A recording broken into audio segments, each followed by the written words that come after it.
in Pellicule, le podcast des Timeslips qui réanime des films qui se sont fait démolir, soit en raison de leur échec commercial, soit en raison d'un accueil public catastrophique. Le temps d'un épisode, on les exhume de leur crypte, on leur remet le courant et on décide ensemble si on décide de les sauver ou non. Et vous avez vu le titre, aujourd'hui le film qu'on réanime, c'est Titan AE. Moi, j'ai déjà fait mon choix. J'exterminerai tous les titans jusqu'au dernier.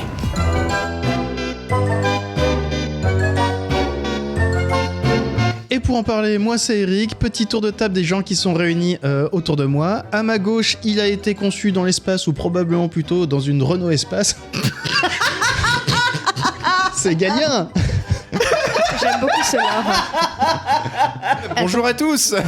Galien, Titan AE, en un mot, ça t'évoque quoi? Blue. D'accord, I'm Blue, c'est noté. Badoudi badouda. Ensuite, c'est le trésorier de notre association, et sans aucune vanne d'ailleurs, c'est aussi un authentique communiste. Et c'est la raison pour laquelle son film de science-fiction préféré, c'est Marx Attack. C'est super drôle. C'est presque vrai. C'est Grégoire. Coucou. Grégoire, Titan AE, en un mot, ça t'évoque quoi? Une taupe. Une taupe. Et ensuite, enfin, c'est la dernière Anna droite, c'est elle qui a choisi le film de ce soir. Si on regardait d'ailleurs un autre film de science-fiction, comme par hasard Star Wars, ça pourrait être notre princesse. Oh. C'est Léa. Coucou. En un mot, on t'écoute pour Titan AE? Alors c'est presque comme taupe, mais c'est toupie. Ok, toupie. C'est quoi sinon votre ressenti par rapport au film? Est-ce que vous le connaissiez avant qu'il soit choisi par Léa? Est-ce que vous l'avez déjà vu? Alors, moi, j'en avais jamais entendu parler. Et pour être honnête, vu qu'il y avait écrit Titan AE, j'ai vraiment passé une semaine à me dire mais pourquoi ça s'appelle Titan After Effects avant de lire le nom complet du film qui est Titan After Earth. After Earth, ouais. Voilà, et je me suis senti très con. Et toi Galien? Bah, je connaissais pas. Pourtant, j'adore en général les films de Don Bluth. Et là, quand j'ai vu, après avoir vu le film, c'était Don Bluth qui l'avait fait, j'étais ah ouais. Alors pour le coup, moi je l'ai proposé, mais je ne le connaissais pas. Mais c'est un film qui revient énormément quand on parle d'un autre film qui s'appelle La planète au trésor. Il y a beaucoup de gens qui ont ça en nostalgie, c'est un film de leur enfance. C'est marrant parce que moi, effectivement, j'ai vu La planète au trésor quand j'étais petit et je pensais que c'était ça. C'est-à-dire que je l'ai vu avec des potes et j'aurais dit attendez, c'est un film avec des pirates qui se passe dans l'espace, je l'ai vu à l'époque, il est trop bien. Et en fait, mais il n'y a pas de pirates, attends, ça ressemble pas du tout à mon souvenir. Et en fait, je me suis rendu compte que je l'avais jamais vu. C'était deux films différents, mais ouais, et en fait, il a un peu tombé dans l'oubli et je trouvais ça intéressant. Je me disais, tiens, qu'est-ce que c'est que cette petite curiosité, j'ai envie de voir. Et donc Titan AE, on dit que c'est un film qui s'est clashé, c'est un film qui a eu une très mauvaise critique. Est-ce que tu peux nous en dire un peu plus, Léa? Alors, pour le contexte, moi je voulais parler un petit peu d'animation. Il y a un énorme studio d'animation qui a le monopole de tous les films d'animation, qui est Walt Disney, que tout le monde connaît évidemment. Et les deux réalisateurs de ce film, Gary Goldman et Don Bluth, viennent de ce studio d'animation. Ils sont arrivés dans les années 70, ils sont partis à peu près 10 ans plus tard, ils ont fait des films comme Bernard et Bianca, Robin des Bois, des films qui sont assez connus, et ensuite ils ont fait leur propre film qui a été commandé par Steven Spielberg notamment. Donc on a Le Petit Dinosaure et la Vallée des Merveilles.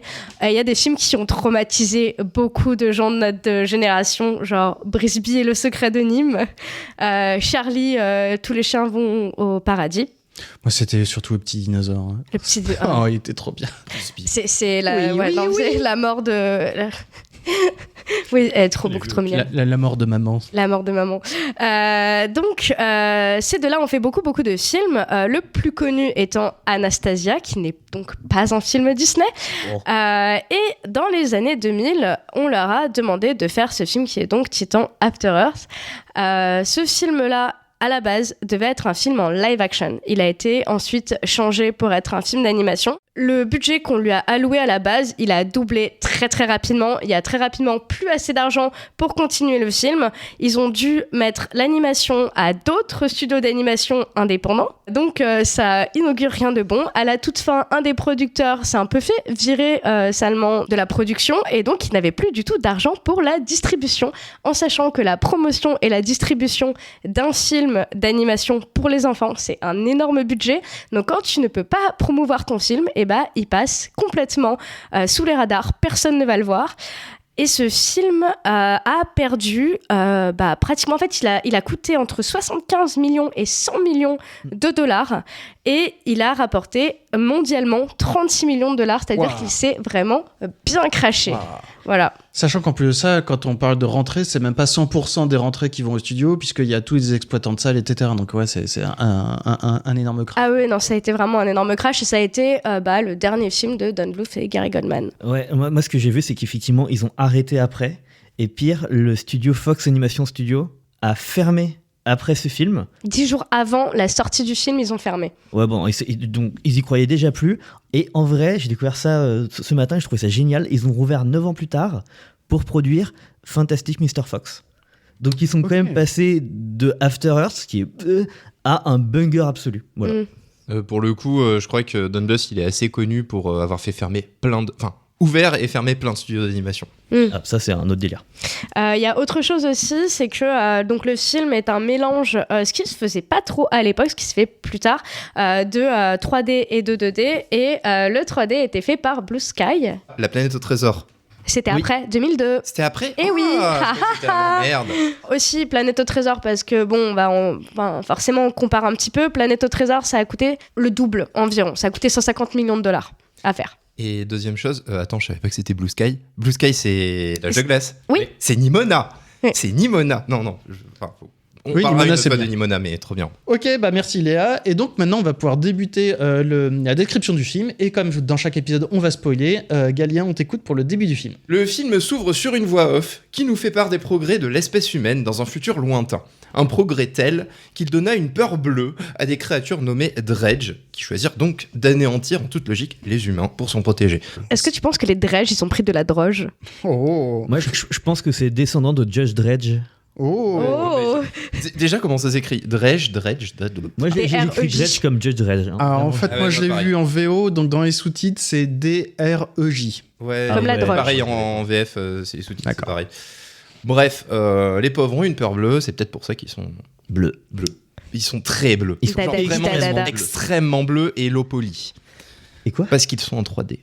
Et 3D et pas beaucoup de polygones. Ah oui, low poly, ok, c'est Ouais. moi. Du coup, on se rend compte assez vite que cette voix, c'est celle du père du personnage principal, qui s'appelle Kale, qu'on rencontre alors sur la planète Terre, a priori, qui est en train de s'amuser au bord d'un ruisseau, du haut de ses 4 ans, avec une espèce de grosse toupie qu'il a apparemment construit lui-même. Donc il est dans son petit ruisseau, comme ça, là, tout content, et là, direct, son père arrive, il vient le chercher et lui dit « Kale, il faut qu'on parte, on doit s'enfuir. Est-ce qu'on peut dire qu'il est pas trop chou, Kale? Oh. Je voulais la faire. Du coup, le père vient chercher Kale, lui dit il faut partir. Une escorte vient les chercher en bagnole. Dans la bagnole, on fait la rencontre très très brève de Tech, une espèce de grosse taupe moche. Oui. Et Corso, qui ressemble beaucoup à Elizabeth Bourne. Non, pas du tout. Un peu quand même. On y reviendra. Corso, il fait un peu tête de GI, tu vois, crâne rasé sur les côtés, tout ça. Et du coup, qui conduit la voiture. Ils se font embarquer donc dans une espèce de station de décollage de fusée où le père de Kale va lui faire ses adieux, va lui dire écoute, mon fils, c'est là qu'on se quitte. Papa, il va aller dans un autre vaisseau et on essaie de se retrouver plus tard. Parce que je sais plus si tu as dit ou si c'est suffisamment clair, mais en fait, les vaisseaux Dredge sont en train de venir pour attaquer la Terre. Et donc, en fait, ils sont en train de fuir la Terre pour fuir l'attaque des... En fait, ça vient. Ils le disent après dans le film. Moi, je trouve qu'au début, c'est pas clair du tout. Ouais, Juste, c'est il ça. fuit et on sait pas Au pourquoi. début, et c'est après tu qu'on voit. suis vraiment le point de vue du gamin qui est là en mode oh, je joue dans ma rivière avec ma grosse toupie et oh non, papa, il vient me chercher, il faut qu'on s'enfuit. Blablabla. S'ensuit donc à la station de décollage une scène d'adieu entre le père et le fils. Le père lui dit voilà, je me casse et avant de me barrer, je te donne cet anneau que tu mettras à ton doigt. Du coup, le père lui dit voilà, on se reverra peut-être pas, peut-être. Je sais plus. Hein, Non, il lui, Pas. il lui dit il lui dit, on je se te promets retrouvera qu'on un se jour. reverra. Oui, il lui promet qu'on et se que reverra. dalle, au fait, c'est Finalement, un non. gros menteur, ce bâtard. Suite à quoi, le gamin lui dit ok, pas de souci. Le père le met dans les bras de Tech la Top, et dès le moment où il est dans les bras de Tech la Top, scène complètement improbable, genre la Top lui dit non, il faut y aller maintenant. Et le gamin non, je suis pas d'accord. Pourquoi? Je comprends pas. Alors moi, si je comprends, mais c'est vrai que le décalage du ok, en fait non. ouais, non, crevé de c'est- rire. En fait, tu sens qu'il y a eu des gros problèmes dans le doublage, l'écriture. Je pense, tout ça. ouais, Je sais pas, c'est bizarre. non, même pas dans l'écriture, hein, parce que c'est Ouais. exactement la même chose Ah ouais en VO. Ouais, Il y a ouais, une scène qui a été coupée, un truc qui est passé. ouais. Il y avait Trop- pas assez d'argent pour Et des cette petits trucs comme animation. ça, il y en a plein tout le long du film. Donc voilà. Kale est donc embarqué dans un vaisseau qui décolle de la planète Terre. Il voit à travers le hublot de la fenêtre le vaisseau de son père en train de décoller. Un vaisseau énorme qui a priori et le fameux Titan, celui du titre du film. On voit donc les dredges arriver à proximité de la Terre et le gros chef, a priori, des dredges qui dit « Exterminez-les tous !» Et il tire un gros rayon laser de la mort qui fait exploser la planète. Ouais, donc il y a le maxi vaisseau des maxi méchants dredge qui balance un énorme laser sur la Terre. C'est ça. Et du coup, la Terre explose. Comme Alderaan. Juste après que le Titan, donc le vaisseau du père, arrive à s'extirper de son champ gravitationnel et ne subit donc pas d'explosion. Donc on peut considérer que le père est en vie et qu'il retrouvera peut-être son fils un jour. Non. Je tiens à noter que je suis quand même très très fan de films apocalyptiques et post-apocalyptiques. C'est quand même de ma mémoire le film où la Terre explose le plus vite après le début du film que j'ai vu dans ma vie. Ouais. Il y a H2G2 qui est pas mal aussi. Ouais, bah justement, c'est un de mes préférés, mais il y a quand même plus de temps que ça. Ouais, il y a quand même beaucoup plus Il y a de temps genre dans 10 H2G2. minutes. C'est vrai. Il y a genre Disons 10 que là, minutes. c'est l'introduction du personnage qui est enfant, sachant que le film se passe quand il est adulte. C'est-à-dire que littéralement, la Terre explose, et là, il y a enfin le titre qui apparaît, où il y a écrit Titan AE After Earth, parce que la Terre vient d'exploser. Donc c'est vraiment un peu l'équivalent d'un James Bond, où à la fin de la scène d'action du début... Putain, c'était pas pour After Effects, bien en fait. sûr. Bien sûr. Mais ce que je veux dire par là, c'est qu'en général, il y a une raison. Là, on l'a pas. Là, c'est juste, voilà, plus de terre. Allez, have fun. C'est « Ah, il est trop mignon !» Bam, explosion. Ouais, c'est vraiment ça. D'ailleurs, parlons-en de l'aspect After Effects. Clairement, c'était pas inventé à l'époque, ça se sent dans le rendu 3D de l'explosion de la Terre. Je voulais Ça aussi, va, honnêtement, je voulais mais c'est un aussi peu dégueu. mettre une petite date intéressante. Quand j'ai regardé le film, j'ai regardé quand est-ce qu'a été fait Tron, parce que l'effet des dredges m'ont fait beaucoup penser à Tron. Tron a été fait en 1982. C'est vraiment littéralement 18 ans avant. C'est un peu triste. Bah, le problème, c'est que le film est sorti, rappelle-moi la date ? 2000. Ouais, 2000. Donc en 2000, on était déjà au milieu de la vie de la PlayStation 1. Et les cinématiques PlayStation 1 sur pas mal de jeux vidéo, tu vois, genre les Final Fantasy 7, 8 qui étaient déjà sortis. Putain, mais les cinématiques de Final Fantasy 8 sont vachement plus belles que ça, quoi. Ouais. Et c'est Ouais. des cinématiques de jeux vidéo, quoi. C'est pas un long métrage. Qu'on soit clair, moi, pendant mes études, et pourtant, c'est pas du tout ce que j'ai fait pour un projet étudiant, j'ai fait des meilleurs rendus des meilleurs moteurs de rendu 3D que ça. Oui, après, Après, 15 ans après. ouais, ça dépend parce que From scratch, enfin vraiment genre... Ouais. Je sais pas. C'était pas les mêmes ordinateurs, mais c'est bon, pas les pour mêmes le ordi, coup, quoi. pour le coup, tu peux te dire 20 ans avant, il y avait Tron. Le monde de Tron vous attend, de l'autre côté de l'écran. Donc la Terre explose. La Terre explose, le gamin s'enfuit, voit son père s'enfuir dans une autre direction. A priori, le vaisseau Titan fait un bond dans l'espace-temps et il disparaît. Et là, flash forward, 15 ans plus tard, donc le petit Kyle a bien grandi, puisqu'il a a priori 18-19 ans, et on le voit dans une combinaison spatiale, en train de travailler sur ce qui semble être un débris de vaisseau. On le voit découper à la tronçonneuse laser des morceaux, alors je sais pas si... Il est devenu ferrailleur, a priori. Ouais, on sait Ouais. pas si c'est ferrailleur, mineur, je sais pas, réparateur... Ah non, il est plus mineur, t'as dit qu'il avait 19 ans. Oh, je l'ai. Incroyable. Eh, peux je fais faire que un des mec- blagues aujourd'hui ou pas? C'était drôle aujourd'hui. Raté. C'est pas grave. C'est lui, pardon, je suis gros de bouton. Par contre, non, c'est un ferrailleur, c'est bien ferrailleur. Par Voilà. contre, Qui bosse pour a priori une espèce de boîte qui est sur un gros vaisseau incrusté dans un astéroïde bizarre, bref. Donc on le voit taillader dans des bouts de ferraille, donc il se fait un peu chambrer par un alien qui bosse avec lui, il lui renvoie un peu la balle en lui tirant un espèce de canon laser dans la tronche. Lol, c'est marrant. Eh, bonne ambiance sur le lieu de travail. Bonne ambiance, hein. Un Et peu il y a tellement une bonne ambiance qu'il y a une séquence rock à ce moment-là, je sais plus quoi. Ouais. je crois que c'est du Nine Inch Nails, mais je suis pas sûr. Nine Inch Nails, mais je suis pas sûr. Mais il y a des séquences de musique dans ce film, mais c'est j'ai pas génial. noté, mais... J'avais trouvé la liste, excuse-moi, j'avais trouvé la liste des OST. Et en Vas-y. fait, chaque musique, c'est quand même des groupes qui sont assez connus. qui Ouais, ont je crois fait qu'il y avait le groupe Texas, pour le ouais, c'est truc. ça. Et tu... Mais c'est genre la pire chanson de Texas, la pire chanson d'Anincha. Ouais, c'est vraiment ça à chaque fois, quoi. Et ça me fait mourir de rire. C'est pour ça qu'ils avaient plus assez d'argent pour les effets spéciaux, ils ont acheté des mauvais morceaux de musique. Et alors surtout, ça n'a aucun sens parce que t'as du Texas, tu Nine Inch Nails, t'as aussi un groupe de reggae. Genre, il n'y a aucune cohérence. Fallait les caser quelque part. C'était dans leur bibliothèque de son, il fallait Mais non, mais mettre je te un jure, mais il n'y a moment. aucune cohérence sonore dans la musique du film. Voilà, sachez-le. Ouais. Mais du coup, après ça, après avoir balancé un truc à la gueule de son collaborateur, qu'a priori il n'aime pas trop, il prend la fuite vers le vaisseau mère, enfin leur base spatiale où il va pour la pause déj. Et là, effectivement, petite séquence rock où on le voit sur son espèce de scooter de l'espace en train de manœuvrer entre les différents débris. À 2 à l'heure. À 2 à l'heure, avec des musiques rock, genre, ouah, trop stylé. Ne regardez pas trop le modèle 3D du personnage à ce moment-là, vraiment, ça pique les yeux.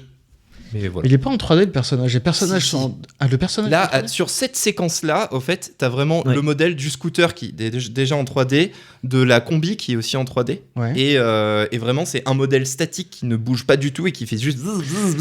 Il y a des moments bizarres où je me suis demandé si la 2D avait pas été fait en rotoscopie, autrement dit en Alors- dessinant par-dessus Ouais. de la Non. vidéo. J'ai recherché un petit peu, en fait, Don Bluth, c'est comme ça. C'est vraiment très spécifique de l'animation de Don Bluth. Ouais. Tous les visages, toutes les façons de bouger les corps, c'est très très spécifique. Et justement, ça casse un peu de l'animation de qu'il y a à Disney, pour le coup.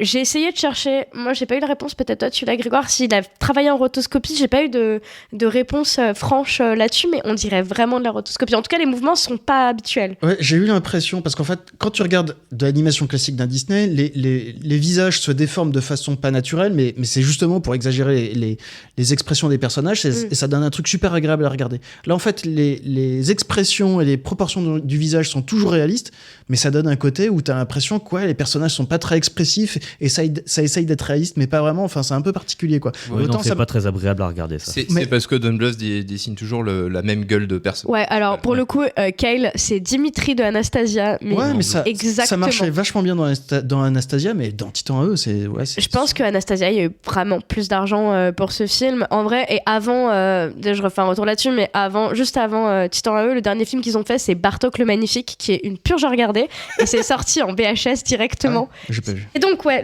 la suite de J'en notre étais où histoire, donc il est à la Kyle, cafétéria. Je crois qu'il a fini sa journée. Ouais. Oui, donc il fait la queue pour rentrer dans le vaisseau pour aller se sustenter à la cantine. Et pendant qu'il fait la queue avec tous les autres vaisseaux, au fait, c'est là qu'il se fait recaler par d'autres aliens qui le placent à l'arrière de la queue avec les autres humains, où clairement il y a cet aspect ségrégation en mode Amérique années 60. Bon, il refuse un peu cette situation. Clairement, les autres humains sont là en mode on accepte notre sort, on se fout de ta gueule, t'as essayé de faire le show, clairement ça marche pas, on est que des humains. Lui, il fait non, j'en ai rien à foutre, je prends un raccourci qui a priori est un peu dangereux à emprunter. Mais bon, il s'attend à gérer le truc, sauf que manque de peau, il prend le raccourci, il y a un énorme vaisseau sur le chemin, il se le prend dans la gueule, il se retrouve collé au pare-brise du vaisseau, où là il aperçoit Akima, du coup le personnage féminin en fonction du film, qui sera son intérêt amoureux a priori, il croise son regard, elle ferme les hublots en mode casse-toi. Du coup, suite à cette rencontre, il va rentrer se sustenter dans la cantine. Il a priori posé sa combi, son scooter de l'espace. Et là, il se fait servir au self par un énorme cafard qui lui sert de la bouffe dans son plateau. Bouffe qui, a priori, bouge beaucoup. C'est de la bouffe alien, quoi. Genre, il s'assoit à une table et là, on se rend compte qu'il est toujours en compagnie de Tech. Du coup, la grosse top moche du début, qui a priori est son pote et un peu son protecteur sur cette base. C'est devenu un peu son papa adoptif, en fait. C'est ça. Il y a clairement un côté paternel de Tech envers Kale. Il se plaint du fait que la bouffe bouge dans son assiette, que bon, il aimerait bien qu'on lui tue sa bouffe avant de la lui servir, mais clairement, ça va pas être possible. Est-ce qu'on peut dire qu'avoir comme papa Tech, c'est pas top? Tech pas top. Pas top, top. parce que c'était une taupe, alors c'est pas top. Pas top, pas top. Bon, on peut couper des blagues, je sais pas, j'ai moi, gardé je- tout. Et donc, il sert Tech, sa nourriture est encore vivante. Ouais, il se dit j'ai pas faim, je pose mon plateau et là il se barre dans la cale du vaisseau a priori. Fou de rage de pas avoir de la bonne bouffe à manger, où il va se faire tendre un guet-apens par deux aliens, dont celui à qui il avait causé du tort juste avant, qui vont arriver et qui vont lui faire hey mec, t'en as pas marre d'être pas sympa avec nous? C'est donc pas que c'est pas gentil d'être méchant? Bref, du coup, notre Kyle essaye de s'esquiver, mais il se fait clairement tabasser la gueule par les aliens. Arrive donc à la rescousse un mec qui en fait se trouve être Corso, qu'il ne reconnaît pas parce que 15 ans sont écoulés depuis la dernière fois qu'il l'a vu. Corso, du coup, qui arrive avec son lasso, tel un Indiana Jones de l'espace, et qui chope les deux aliens, les immobilisant de fait, pour parler à Kyle et lui proposer une mission pour sauver l'humanité. En lui disant que globalement, des chances qu'il crève, mais que ça va être cool quand même. Toute bonne aventure, t'as des chances de crever, mais ça va être cool. Ouais, mais il la vend quand même vraiment très mal. C'est vrai que c'est pas très... Oui, c'est... Non, mais de toute façon, pourquoi je ferais ça ? Parce que c'est littéralement, c'est ça la ligne de dialogue, quoi. Genre. Ouais, c'est chaud. c'est pour sauver l'humanité, mais pourquoi Viens.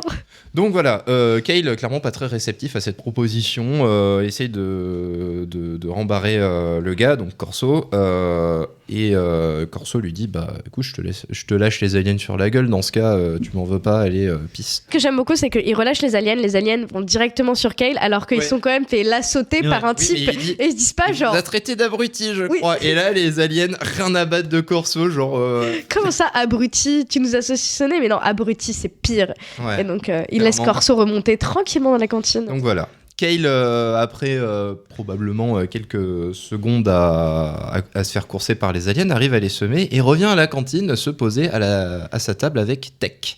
Moi, je trouve vraiment qu'effectivement, genre, il se barre en courant poursuivi par deux énormes gars. Ouais. Et le plan d'après, 30 secondes plus tard, il les a déjà semés, t'inquiète. Chill dans la cantine comme si tout était réglé. Alors, soit il s'est fait tabasser, soit il a fui, soit il les a tabassés, nous ne saurons jamais. Ça arrange le film, tout simplement, je pense. Ouais. Oh oui, Il n'y a pas de budget bataille. Scénario. sans déconner.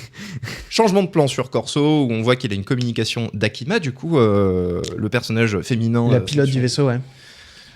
Qui lui dit ouais, on a de la compagnie, c'est pas de la bonne compagnie, a priori c'est les Dredge qui arrivent. Oh Là là, les méchants tout bleus. Donc, Kel, après avoir miraculeusement fui les deux gaillards, retourne à la cantine, se rassoit à la table de Tech et commence à discuter avec lui en lui disant « Bon, j'en ai marre de cet endroit de merde, je veux me barrer ». À ce moment-là, Corso arrive à leur table sans que Kyle ne comprenne pourquoi, parce que en vrai, lui, il le connaît pas, il sait pas qui c'est. Et commence à taper la discute avec Tech de toute façon totalement normale, comme si c'était vu la veille. Alors que, en fait, tu comprends très vite que ça fait 15 ans qu'ils se sont pas vus, et que donc Corso est donc Corso, un des anciens amis du père de Kyle, et lui, ils lui apprennent ça. Exactement, parce qu'en fait, j'ai même pas compris la toute première fois que je l'ai vu, c'est que c'était les deux pilotes de l'espèce de Jeep qui ont emmené Kyle dans le vaisseau quand il était enfant pour fuir de terre. Donc quand Kyle a fui de terre, en fait, il était avec son père dans la Jeep et les deux pilotes, c'était Tech et Corso. C'est pour Exactement. ça qu'il connaît. J'avais même pas compris, moi, avant le... Ouais, là. si, moi je l'avais vu, je dis tiens, c'est bizarre, Corso on le voit plus, je fais ah bah il est là. Ok. Mais oui, c'est très subtil. Donc ils se connaissent et donc ils rappellent que Corso est donc un des assistants du père et Kyle en profite pour faire un moment ado rebelle et dire non mais de toute façon j'ai pas de père. Soit, il a quand même gardé l'anneau depuis 15 ans. Alors pour avoir eu des bagues dans ma vie, je les perds. Hein. Sans déconner, adolescent j'entends. Ouais, moi je les ai perdus. c'est ça, souvenir de son papa. Oui mais il dit qu'il renie son père. Oui, mais on dit ça. Ouais. On le dit. On le dit. Oui. Et donc, de fait, Kyle lui dit est-ce que je peux. Corso demande à Kyle pour lui piquer sa bague, appuie sur 3 boutons qui étaient cachés à l'intérieur de la bague que apparemment Kyle n'avait jamais vu, et ce qui allume la bague et fait apparaître, quand Kyle remet la bague, une sorte de carte sur sa main. Et alors là, vraiment. Comment ça se fait qu'il s'en est jamais rendu compte ? Comment ça se fait qu'il ait jamais allumé ça sans faire exprès ? Et j'ai trop de questions de pourquoi, depuis 15 ans qu'il a ça autour du doigt, il s'est jamais rendu compte qu'il y avait des boutons dedans. Le scénario. Ah oui, c'est vrai. Oui, mais j'ai tendance à me dire que peut-être qu'il y a des trucs qui sont bien faits dans le scénario et puis en fait, pas tant. Ah non, clairement c'est pas bien fait, hein, c'est juste ils ont oublié. Voilà. On découvre que la carte donne globalement l'emplacement du vaisseau Titan, donc l'emplacement du vaisseau du père de Kyle, et que l'objectif de cette carte va être de pouvoir retrouver le vaisseau. Et c'est aussi expliqué que ce fameux vaisseau Titan, au-delà du fait que le père est parti avec, c'est un truc qui est super important pour sauver l'humanité, etc., suite à l'explosion de la Terre, quoi. Voilà. On sait pas d'ailleurs comment est-ce qu'un vaisseau peut sauver l'humanité. Moi vraiment je me suis posé la question pendant tout le film, comment un vaisseau peut sauver l'humanité. Et aussi pourquoi est-ce que les Dredge en veulent aussi autant aux humains, c'est pas clair non plus. Alors apparemment c'était parce que les humains allaient les dépasser et que c'était eux qui allaient être la race ultime et donc c'est vraiment pas plus clair. C'est vraiment pas expliqué. C'est vaguement expliqué en voix off, mais jamais t'as une scène qui permette d'un peu illustrer ça. Enfin. Mais parce qu'ils sont en 3D moche, alors ils ont la haine, c'est pour ça. Okay. Ouais. Oui, ça s'entend. Ça. Et donc, on comprend donc que c'est pour ça que Corso a autant besoin de Kale. C'est pas pour ses beaux yeux, c'est vraiment pour la carte qu'il a sur la main. Et vu que l'anneau est basé sur l'ADN, Kale est le seul pouvant utiliser cette carte. Enfin, sa main. Il suffit de lui voler sa main. Et oui, non, mais moi j'ai trouvé 1000 autres solutions pour pas avoir besoin de se galérer avec un gamin de 19 ans relou, mais soit. Il a un beau tatouage. Une main, ça pourrit. Putain, il est horrible. Il a une espèce de tatouage d'épée sur le bras, c'est très moche. Kale commence à devoir choisir de est-ce que j'y vais ou pas, sachant qu'il y a 5 minutes, il disait ouais, j'ai envie de me barrer. Voilà l'occasion, mais vas-y, fonce. Et c'est donc à ce moment-là, pendant qu'il réfléchit, que 3 Dredge arrivent dans le réfectoire et oh mon Dieu, qu'ils sont moches! Voilà, la vieille 3D fin années 90, vraiment, elle est horrible. On faisait la blague tout à l'heure, mais moi, ça m'a vraiment fait penser au clip de I'm Blue. C'était horrible. Badoudi Badouda. Ouais. Et les Dredge sont là pour tuer Corso, Kale et peut-être Tech, mais on n'est pas sûr. Alors, pour ceux qui n'ont pas vu le film, il faut imaginer les effets spéciaux du premier Toy Story, ceux de l'époque, pas le remake du premier Toy Story, mais en à peu près 5 fois plus moche, alors que le film est sorti 5-6 ans plus tard, quoi. Ouais, et les Dredge arrivent, ils sont dégueulasses, et ils tentent de tuer donc Corso, Kale et Tech au passage, parce que quitte à, voilà. Un gros combat au pistolet laser commence. Il est clairement oubliable, en fait. Genre, de toute façon, les combats dans ce film, on va pas trop s'arrêter dessus, parce que flemme. Et Kale et Corso arrivent à fuir en se cachant dans la cuisine qui a une fenêtre de protection, au cas où les gens attaquaient la cuisine. Parce que la bouffe est vraiment dégueulasse, donc ils ont l'habitude qu'on les attaque pour se plaindre de la bouffe, alors maintenant ils ont une vitre de protection. Mais je pense que c'est vraiment ça. C'est vraiment, j'ai fait soit, c'est pour la survie du chef. Et du coup, les Dredge s'attaquent à la porte, essayent d'ouvrir. Ils ont donc besoin d'une solution pour s'enfuir. Et ils voient le chef s'enfuir par les tuyaux d'aération. Et ils se disent, très bonne idée, on va faire pareil.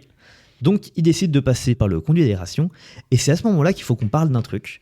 Pendant toute une première partie du film, Kale va réagir aux décisions prises d'une façon un peu externe et en étant, mais vraiment... Passif ? Non, pas passif, mais genre... En fait, il va relever, comme quand toi, tu relèves les incohérences d'un scénario, ou les trop utilisés et basiques, il va les relever. Genre là, il fait « Ah bah oui, tiens, fuyons par le conduit, comme c'est original !» Mais même toi, tu crois pas en ton histoire, frérot, fais un effort. Moi, ça m'a perdu, vraiment... Pendant les 20 premières minutes, à chaque fois, il fait « Ah bah oui, tiens, c'est original de faire ça. » Ah bah oui. On dirait vraiment un mauvais film de science-fiction. Bah ouais, c'est ça. Tu es dedans. Et vraiment, c'est le tien, arrête. Genre, je me dis, mais quel scénariste écrit ça dans ses textes, quoi? Quel enfer. Bref, eux s'enfuient par les tuyaux d'aération, pendant que Tech, lui, décide de rester sur la planète et de leur dire globalement au revoir et de finir sa vie là, parce que il est globalement, ça se voit, un peu âgé. Donc c'est un peu le départ à l'aventure, c'est-à-dire que ça y est, Kyle est obligé de partir du grand vaisseau dans lequel il a fait sa vie. Voilà, c'est ça. Les méchants sont arrivés, il est obligé de fuir, etc. C'est la fin d'une époque pour lui. Donc il continue de fuir dans les tuyaux en suivant le chef qui apparemment c'est exactement ce qu'il fait. Ils le poursuivent. Ils le fuient pendant que les Dredge, eux, arrivent derrière. Ils arrivent au fond des tuyaux d'aération dans une salle avec plein de sas. Me demandez pas ce qu'elle fout là, elle est là. Tous sont fermés sauf une. Le chef qui est devant eux, qui veut le fuir sans eux, parce qu'il a bien compris que les Dredge, c'est eux qui suivent, essaye tous les sas sauf celui qui est ouvert. Bon, soit. Corso et Kale fuient par le sas ouvert parce que apparemment ils sont plus intelligents que le chef. Et quand les Dredge arrivent, le chef fait « Hey, ils sont passés par là !» en pointant le sas ouvert, en se disant « Peut-être que je vais survivre !» Et ils font « Ok, merci !» Et ils le butent. Donc ils sont vraiment très très très très méchants. Et en fait le chef explose genre vraiment dans une bouillie verte. Et t'es là genre ah ouais ok d'accord c'est très bien, il y a du meurtre dans ce... Oui alors il reste son dentier alors c'est rigolo. Il meurt, oui c'est vrai. Il meurt comme un cafard. Alors après c'est vrai qu'on l'a pas dit dans la contextualisation, mais ce film a été écrit pour les adultes. Oui, ado-adulte, ouais. Ado-adulte. Donc c'est pour ça qu'il est un peu plus violent, un peu plus trashou, enfin très léger. Ouais, qu'un film il est de un peu. remettre En fait, il est trop bête, je trouve, pour des ados. Oui. Et enfin, pas bête. Il y a des trucs trop faciles pour des ados, et il y a vraiment des choses qui sont hyper violentes, graphiques, au milieu de nulle part. Et c'est étonnant. Et là, c'est le premier truc où je fais genre, ah ok, bon, bah très bien. Mais bizarrement, des films de Don Bluth, les films plus adressés à des publics jeunes sont souvent plus violents, voire plus traumatisants. Enfin, Ouais. Risby, quoi, genre. Mm. Que celui-là. Le SAS les emmène dans un genre de hangar dans lequel ils trouvent un petit vaisseau qu'ils vont pouvoir utiliser pour s'enfuir. Et ça m'a rappelé tellement de films, putain. Ça, je dirais, oui, c'est un film de science-fiction, il y a de l'espace, il y a des vaisseaux, enfin, c'est un peu normal, mais quoi. vraiment, il y a certains plans où j'ai fait, mais attends, mais j'ai déjà vu celui-là. Donc il rentre dans le vaisseau pour essayer de s'enfuir. Corso lui fait, non, c'est moi qui conduis. Soit, c'est argument de l'aîné, on va dire. On va lui laisser ça. Et le problème, c'est que le vaisseau ne démarre pas. Il y a un petit problème sur le moteur droit du vaisseau. Donc il envoie Kale le réparer. Kale arrive à le redémarrer. Corso n'a pas le temps, donc au lieu d'attendre que Kale revienne dans le cockpit, décolle.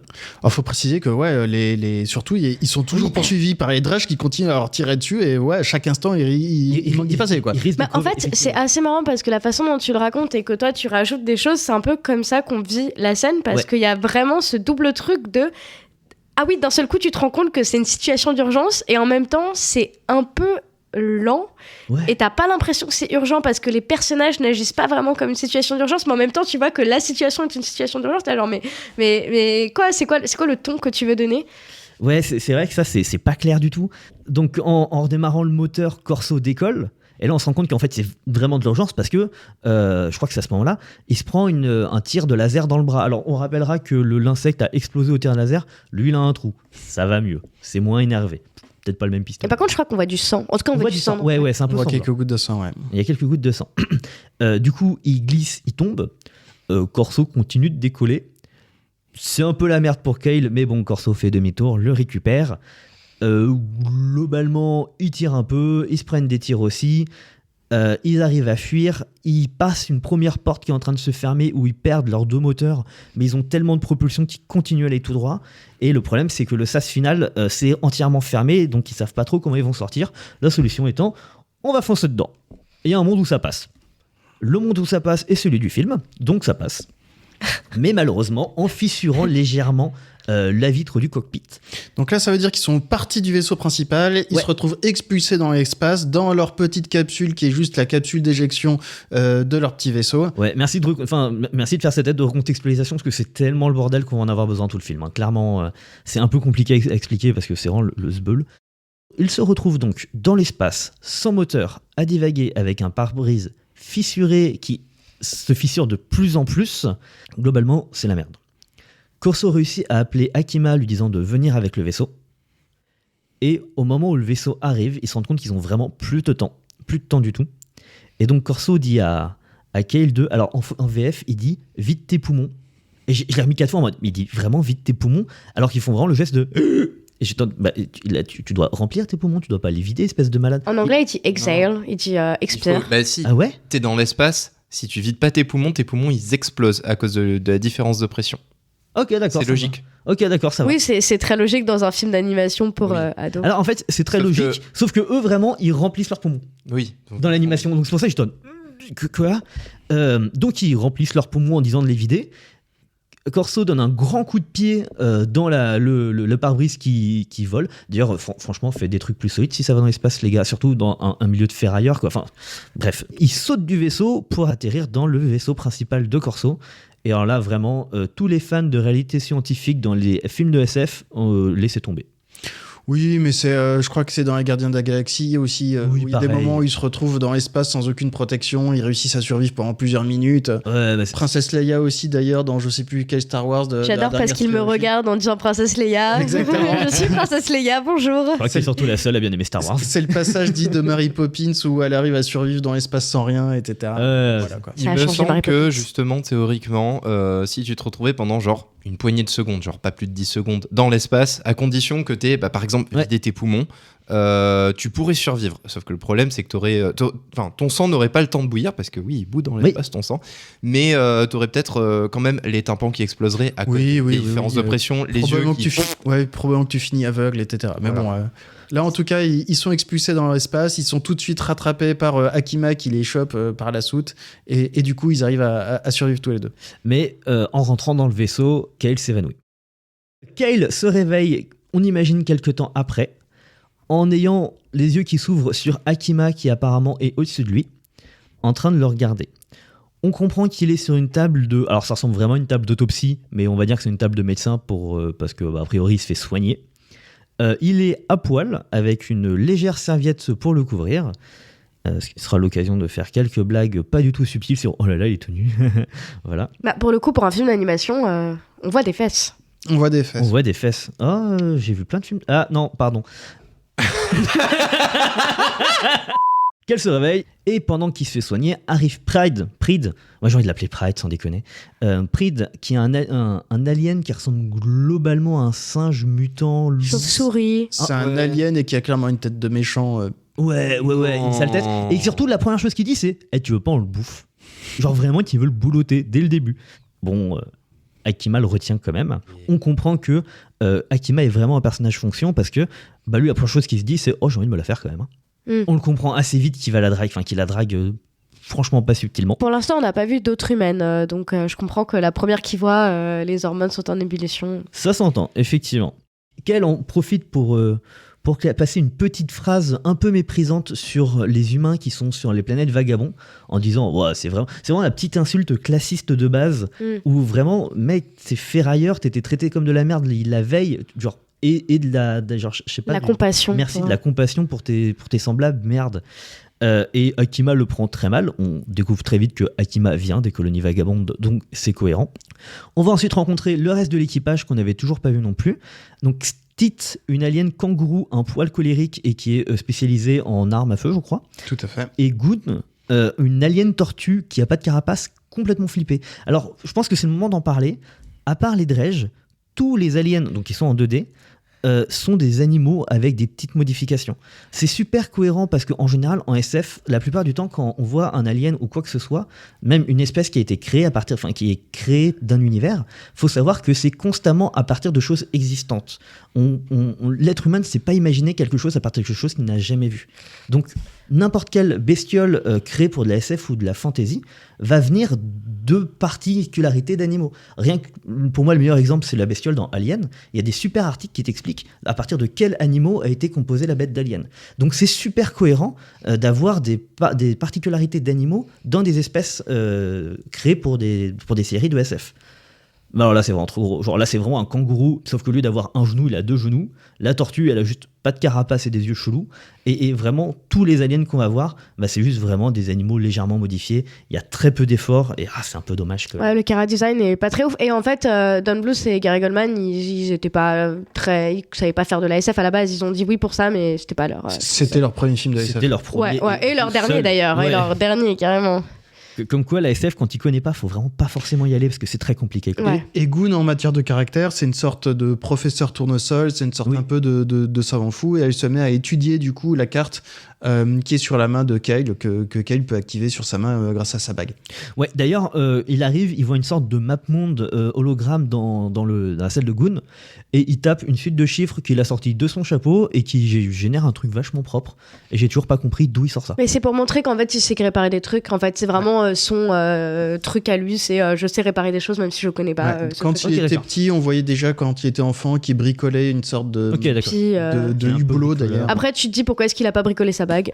Mais bon. Oui, c'est ça. Et pourquoi il a pas bricolé plein d'autres trucs. Son père était inventeur et en fait, lui aussi a un peu hérité de son père de ce côté-là. C'est dans l'ADN, l'invention. Sachez-le. Voilà.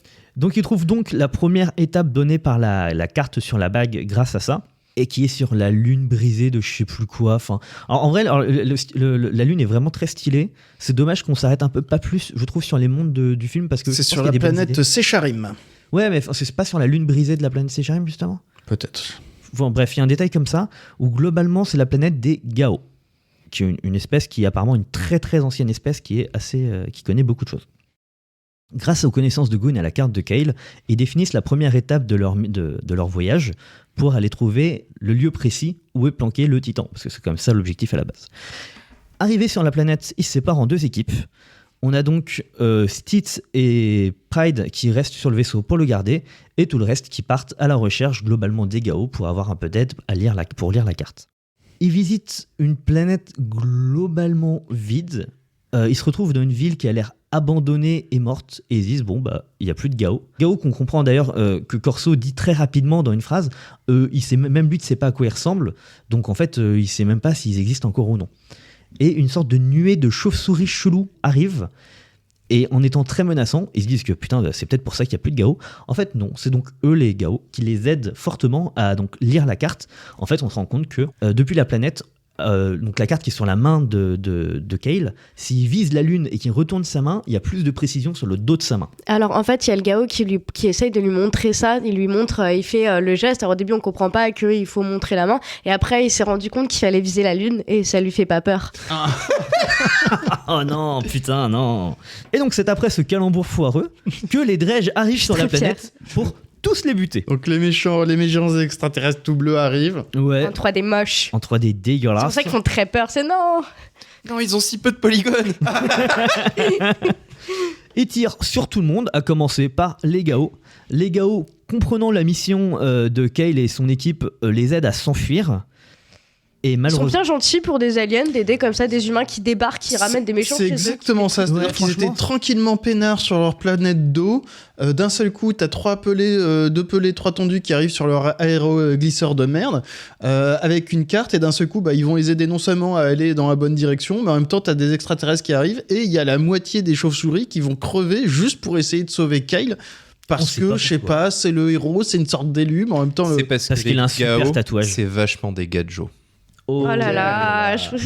Ok. Et moi je pense qu'il l'a fait parce qu'il trouve qu'il a quand même un super tatouage sur le bras. Ouais, il a un très beau tatouage. Trop moche, trop moche. Alors, course-poursuite, du coup, de nouveau, entre les méchants Dredge et les Gao qui essayent de sauver Kyle. Et qui ont joué à un super jeu qui s'appelle Je lâche Kyle, rattrape-le. Et donc en fait, Kyle passe de chauve-souris en chauve-souris. C'est vrai que c'est très drôle. Ouais, c'est assez... Et pour le coup, il y a dans cette planète, il y a des espèces de grosses bulles qui flottent. C'est des ballons à dorées. l'hélium, hein, clairement. C'est des ballons Hydrogène. énormes et dorés.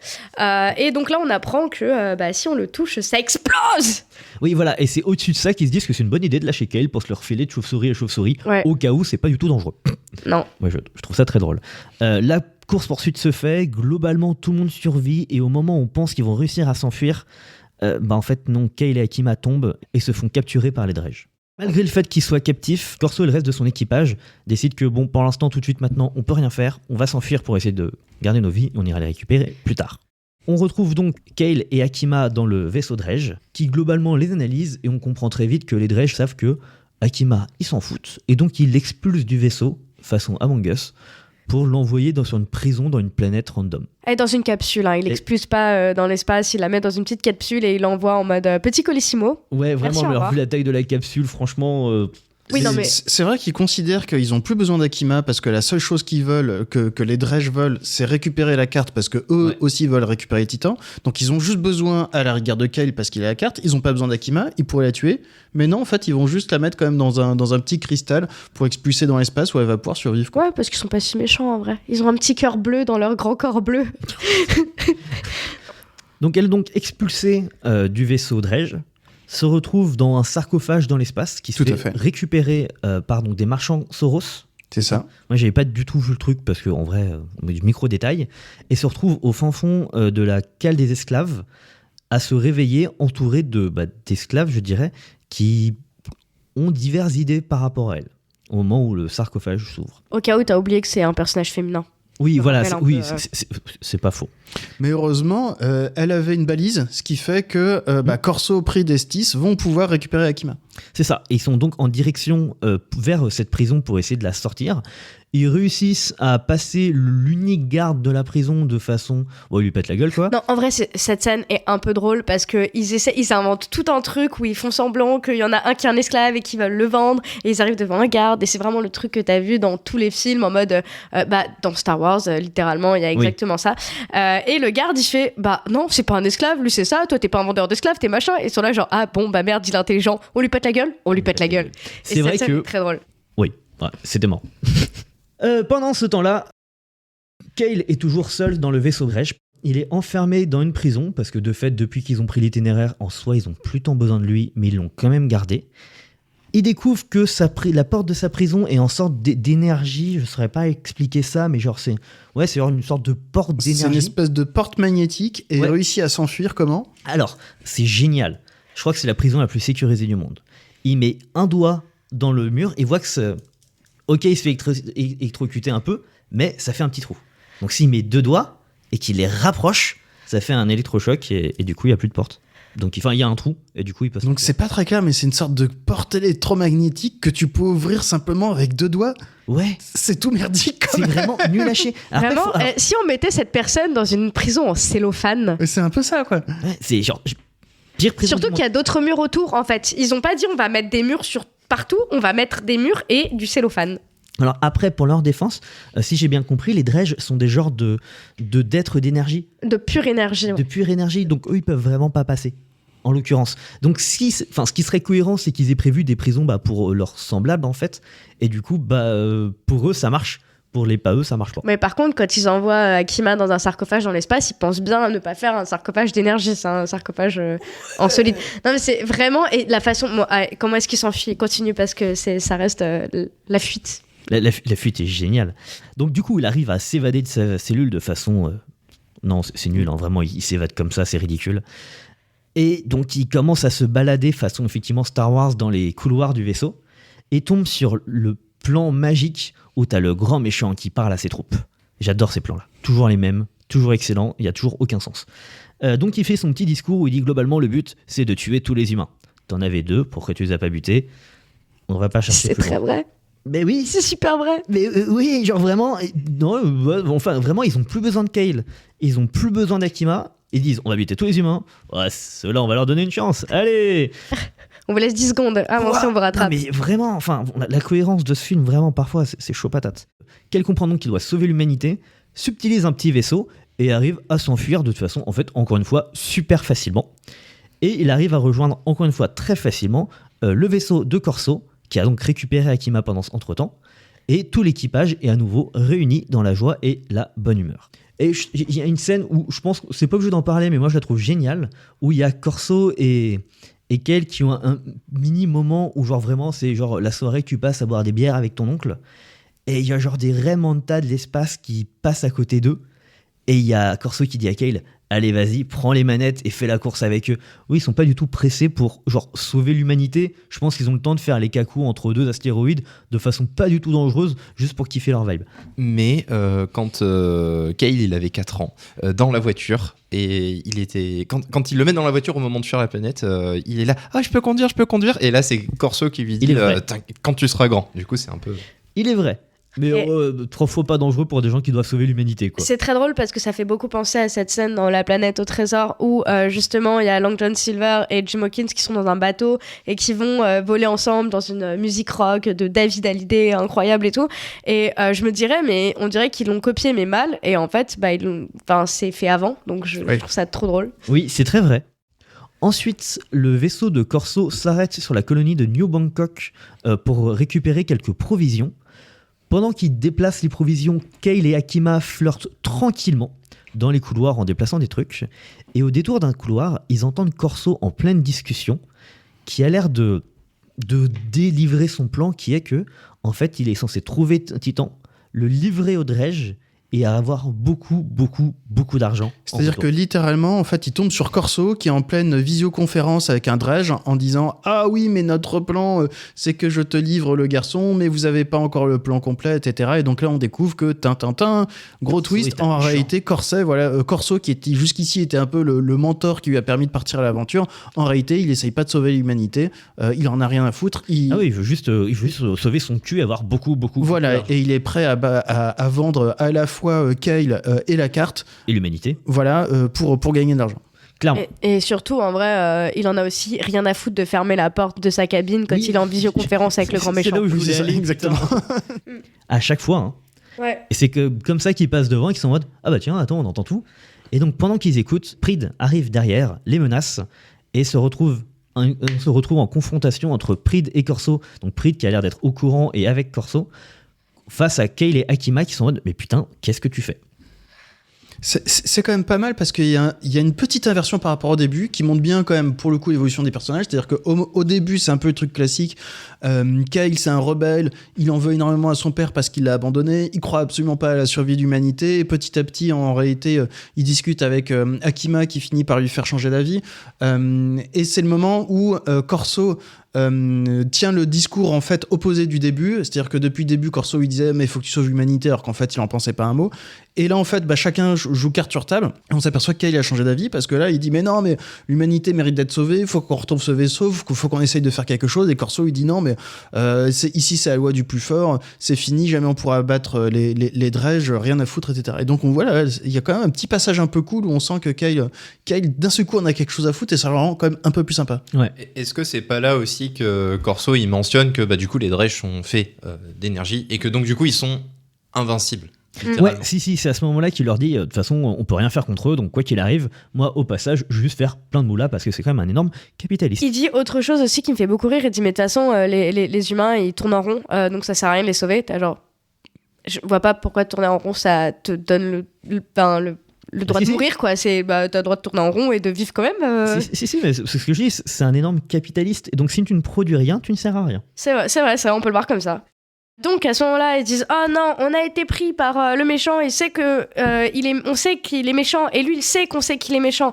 Donc ils essayent de s'enfuir. S'ensuit une course poursuite avec Pride qui leur tire dessus, mais ils arrivent à passer sous une porte par l'espèce de pont qui les amène dans l'endroit. Donc il y a une colonie de vagabonds, enfin en tout cas remplie d'humains. Akima se fait tirer dessus par Pride qui n'arrive pas à la rejoindre parce que la porte se ferme et qu'apparemment il ne sait pas comment ouvrir une porte. Akima donc se prend une balle dans l'épaule, manque de tomber, il y a encore du sang. Je note parce que vraiment c'est des trucs où tu te dis quand même ça ne passerait vraiment pas dans un Disney. Et je trouve ça marrant qu'il y ait cette forme de violence là. Ils sont accueillis par les colons de cet immense vaisseau. Akima est déposé sur une table au milieu de tous ces humains qui veulent la guérir, même s'ils ne la connaissent pas, mais ils se rendent compte que ça chauffait un petit peu avec ceux qui les poursuivaient juste avant. Et Akima s'évanouit parce qu'elle a reçu quand même une balle dans l'épaule et que ça fait un petit peu mal. Je ne l'ai jamais vécu, j'espère que ça ne m'arrivera pas. Petite vanne un peu sympa de la personne qui... J'ai trouvé ça un peu raciste, la façon dont ils étaient dépeints, les personnages de New Bangkok, cette vieille femme d'origine asiatique qui a vraiment des clichés. Après, peut-être que dans les années... Pourquoi t'as trouvé ça raciste? Précise un peu. Je trouve que la façon dont elle est dépeinte, ça fait vraiment cliché trop de choses qu'on montrerait peut-être plus maintenant pareil. En fait, je crois que c'est aussi des réfugiés humains, et le fait est qu'ils ont pris des Asiatiques, un peu comme on peut avoir des migrants asiatiques dans pas mal de villes américaines, c'est peut-être ça. Ouais, non mais je sais pas, j'étais là genre, franchement, c'est un peu bizarre, mais je sais pas. Je pense que sans être raciste, c'est quand même de base juste cliché. C'est très stéréotypé. Voilà. Pour moi, c'était plus cliché que racisme. Ouais, non, mais après, j'entends que... plutôt stéréotypé, je te rejoins là-dessus. En l'occurrence, il y a une petite vanne sur le fait qu'ils ont besoin d'alcool. Akima dit, mais non, moi, j'ai pas besoin d'alcool pour survivre. Enfin... Non, pour moi, Akima est évanoui, c'est la soigneuse qui dit, Oui, c'est ça, la soigneuse demande de la liqueur. Ouais. Akima dit non, j'en ai pas besoin. Elle fait mais non, c'est pas pour Akima, c'est pour Kale parce que c'est lui qui va tourner de l'œil parce que oh là là, il a eu trop peur et c'est un homme et c'est un peu rigolo. Oui. Donc Akima va se faire soigner un petit peu plus loin. Pendant ce temps-là, Kale peut observer un petit peu la vie qui se passe sur le vaisseau en voyant des petits enfants qui jouent au ballon. Il se prend un ballon dans la tête d'ailleurs. Oui. Pour moi, il la soigne pas. Il dit justement non, mais c'est bon, elle a juste besoin de repos. Elle a besoin... Oui, c'est vrai. Et je suis en mode, mais elle vient de se prendre un tir laser dans l'épaule. Bah ouais, mais elle c'est a pas ressorti. juste besoin de repos. C'est cautérisé. Ah non, mais je te jure. Non, Un petit repos court. Ouais, Et elle regagne ses points de vie. C'est comme ça que ça marche. Donc, Kale discute un petit peu avec les enfants, avec une jeune fille qui vit sur le vaisseau, qui lui montre qu'en fait, la vie des humains mérite d'être sauvée, qu'il y a encore du bon sur la Terre, que le foot, c'est quand même quelque chose de vraiment incroyable qui mérite d'être sauvé. Faut sauver l'humanité. C'est le seul peuple dans lequel on joue au foot. C'est quand même un truc qui est important. En même temps, avec les genoux des autres races aliens, on comprend pourquoi est-ce qu'ils ne jouent pas au foot. À ce moment-là, Kale, on retrouve Kale un petit peu plus tard, en train, toujours sur ce même vaisseau colonie, en train de regarder par la baie vitrée. Il se fait rejoindre par Akima, qui lui dit que c'est trop tard, ils n'arriveront jamais à trouver Titan. Et Kale lui explique que si, ils vont trouver Titan. Il fait, mais quoi ? On n'a pas de vaisseau. Et dit, si, regarde, il y a un vaisseau là. Et il montre une espèce de vieille... épave. Ouais, complètement. Ouais, et elle dit, mais comment ça ? Il fait, je vais la réparer. Ok, très bien. Training montage. Moi, ça m'a fumé de rire parce que techniquement, ils savent que Corso et son équipage est déjà en direction de Titan, que derrière, il y a les Dredge qui suivent et se disent... Ouais, franchement, on a 2 semaines pour retaper un vaisseau, tranquille. Mais non, même pas non, il a dit, il dit en anglais, elle dit, mais quand est-ce qu'on va partir ? Et il dit, we have to launch yesterday. Genre, petite vanne en mode, le décollage était prévu hier. Ouais, mais le montage, tu sens que ça dure au moins une journée, quoi. Mais c'est pas grave parce qu'en fait, ils savent pas exactement où est le vaisseau et c'est Kale qui a la carte précise en fait. C'est vrai. Donc ils sont juste partis très très vite, très très loin, ils savent pas où. Dredge et Corso et tout le monde, ils sont tous partis. Tout le monde est parti, quoi. Ah oui, d'ailleurs, petite explication de Corso, parce qu'en fait, les 2 autres aliens ont juste vu que on abandonnait Akima et... C'est-à-dire que Goon, la tortue et Stis, le kangourou, en fait, ne savent pas en fait que Corso est méchant. Oui, voilà, c'est ça, exactement. Et donc, ils demandent, mais pourquoi est-ce qu'on les prend pas avec nous ? Et ils disent, voilà. Parce que d'accord. c'est moi le chef. C'est littéralement ce que dit Corso. Parce que c'est moi le capitaine. Ta gueule. C'est moi qui décide. Et donc ils font OK, on part. Donc training montage pour réparer l'épave. À ce moment-là, tout le monde les aide. Je sais pas si les gens savent quelles sont les intentions de Kale et Akima qui quand même débarquent, se font soigner, se font nourrir et demandent à tout le monde d'aider pour réparer un vaisseau, mais tout le monde aide de manière très sympathique. Franchement, bonne ambiance. Et on voit qu'entre Kale et Akima, ils sont de plus en plus cute, ils commencent à se rapprocher tous les deux, c'est-à-dire qu'on sent qu'ils sont pas juste amis, quoi. Ouais, c'est trop mignon parce que c'est quand même un garçon et une fille, faut qu'il se passe quelque chose, quoi. Donc, fin de la réparation du vaisseau. Moi, il y a une scène qui m'a un peu traumatisée. Il ferme la cale pour fermer le vaisseau avec donc Kale et Akima à l'intérieur. Il ferme la cale. Il ferme la Kale. Enfin, il ferme la grosse porte, quoi. Et le dernier visage qu'on voit de cette colonie de vagabonds, c'est un type ultra bizarre avec un petit chien, un petit nœud papillon rouge et un manteau vert qui fait un grand sourire. C'est le propriétaire. En fait, au début, il visite le vaisseau où il dit oui, la location, enfin, genre c'est une location. Genre c'est en fait... Attends, mais j'ai peut-être une scène que j'ai pas vue. Alors, c'est peut-être ça. En fait, quand ils visitent le vaisseau pour la première fois, le mec leur présente ça comme un appartement à louer. Et, en disant oui, c'est un vieux vaisseau, mais c'est une épave, vous pouvez habiter dedans, mais ça décollera pas. Ouais, c'est ça. Mais je pense que... Et pour moi, j'ai vraiment vu, genre, c'est le propriétaire qui fait visiter son appartement pour le louer. Pour moi, donc c'est cette personne-là. Ouais, ok, ça. Et c'est d'accord. juste le propriétaire. On le croise, c'est une scène qui dure entre 3 et 5 secondes, quoi. Ouais, c'est ça. J'ai fermé les yeux. Ouais, c'est possible. Honnêtement, tu peux l'avoir raté en clignant des yeux. Ouais, c'est ok, d'accord. Possible. Donc c'est ce type-là, parce que j'étais vraiment là, genre, mais qui est cette personne ? Et alors, moi, du coup, ça m'a fumé de rire parce que, genre, le propriétaire, il va laisser son appartement s'envoler. C'est non. Ouais. C'est juste non, ça n'existe pas. Ce n'est pas un vrai entier. Le vaisseau est prêt. Petit moment de doute, est-ce qu'il va décoller ou non? Akima fait une petite vanne en mode « Si tu veux, je sors et je pousse ». Ce que j'ai trouvé un petit peu drôle encore. J'aime bien ce petit truc de sortie. Moi, les vannes m'ont fait un peu rire quand même. Et il lui dit « Attache ta ceinture ». Et là, le vaisseau décolle très très vite, très très fort. Et il s'envole. Et waouh, c'est trop trop beau. Et donc, la foule acclame Akima et Kale qui s'envolent vers d'autres cieux pour atterrir parce qu'ils donc suivent la carte qu'ils ont sur la main, que Kale a sur sa main, et ils arrivent dans une espèce de labyrinthe d'astéroïdes de glace qui sont plutôt beaux, plutôt jolis. C'est un des rares trucs en 3D que j'ai trouvé assez joli à voir. Sauf que ils sont spotted, ils sont comment on traduit spotted en repérés. Repérés, merci. Ils sont vus. Je suis trop bilingue par Corso. Gun. Bah, c'est Gun qui le voit sur son petit radar. Oui. Il fait je les vois sur mon petit radar. Et t'as Corso qui fait on va les suivre et tout. Et donc il les poursuit dans le truc astéroïde. Il y a un échange qui m'a fait hurler de rire où t'as Corso qui fait à Stit à quelle vitesse ils vont? Et elle répond à une vitesse excessive, je dirais. Oh la précision, oh là là. Et à quelle vitesse ils vont? Très vite. Mais oui, c'est vraiment ça. Je tourne. Waouh, le dialogue, mais qui a écrit? Enfin, non, juste non, t'écris pas ça comme dialogue, quoi. Genre, non, juste non. Donc ils sont poursuivis par Corso dans son vaisseau qui veut lui aussi trouver Titan. Il y a une petite course-poursuite dans ces cristaux avec des piou-piou, des cristaux qui explosent et c'est plutôt joli parce qu'en plus il y a des reflets dans tous ces cristaux et à un moment Kale et Akima arrivent à se faufiler dans un cristal qui s'est un peu cassé ou entre deux cristaux, on comprend pas bien, bref ils sont cachés et Corso décide plutôt que de les suivre parce que lui il a un très gros vaisseau qui ne peut pas passer dans cet endroit là, il dit je vais les attendre à la sortie, ils sont obligés de passer par là. Akima dit mais non, mais comment on va faire, on va être obligés de passer par là, ils vont nous voir. Et Kale lui répond mais peut-être qu'on veut qu'ils nous voient parce qu'en fait il y a plein de jeux de miroirs dans ces beaux cristaux de glace et cette scène encore une fois est assez jolie parce qu'en fait on a l'impression qu'ils sont partout et c'est vraiment comme un labyrinthe de glace où on voit passer un vaisseau, on a l'impression qu'il passe dans un sens, mais en fait il passe dans l'autre sens. Ouais, c'est le labyrinthe des miroirs en fait sur les astéroïdes de glace. Et ouais, la scène est assez cool. Ouais. Et c'est une bonne idée de mise en scène. C'est la seule scène où je suis rentré dans le film où je fais putain, ouais, en fait il y a des bonnes idées. Pourquoi pas, tu vois? C'est dommage, je trouve parfois dans un film quand t'as une bonne idée, tu te dis ça aurait pu être bien. Bah ouais.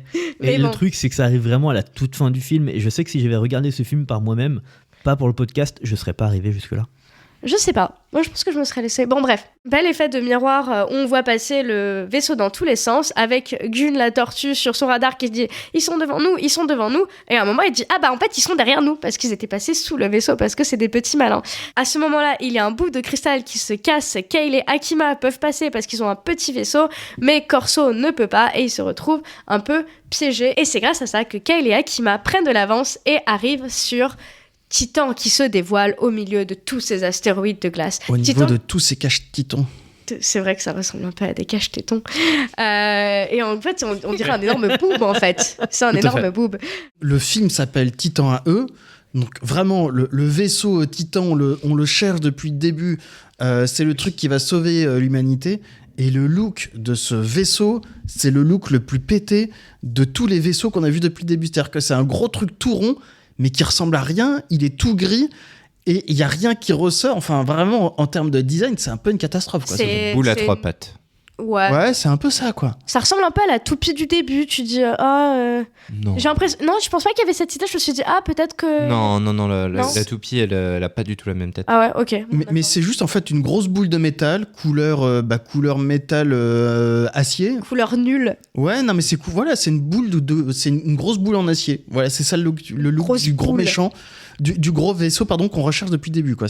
Ouais, c'est pour ça que personne l'avait trouvé. J'étais genre, ça peut pas être ça quand même. C'est vraiment nul. Et c'est un peu bizarre parce qu'à la rigueur, si on avait découvert le look à ce moment-là, étant donné que c'est ce qu'il cherche depuis le début, il aurait pu y avoir un peu d'émerveillement. Mais même en fait au tout début, on voit le père s'enfuir dedans. Donc en fait, on a déjà le look au tout début, mais c'est vraiment assez décevant même de le revoir à nouveau Ouais. quoi. T'étais déjà déçu une fois, soit déçu une deuxième Ouais. fois. Donc ce gros vaisseau qui attendait nos deux protagonistes qui accostent à un pont d'atterrissage spatiale.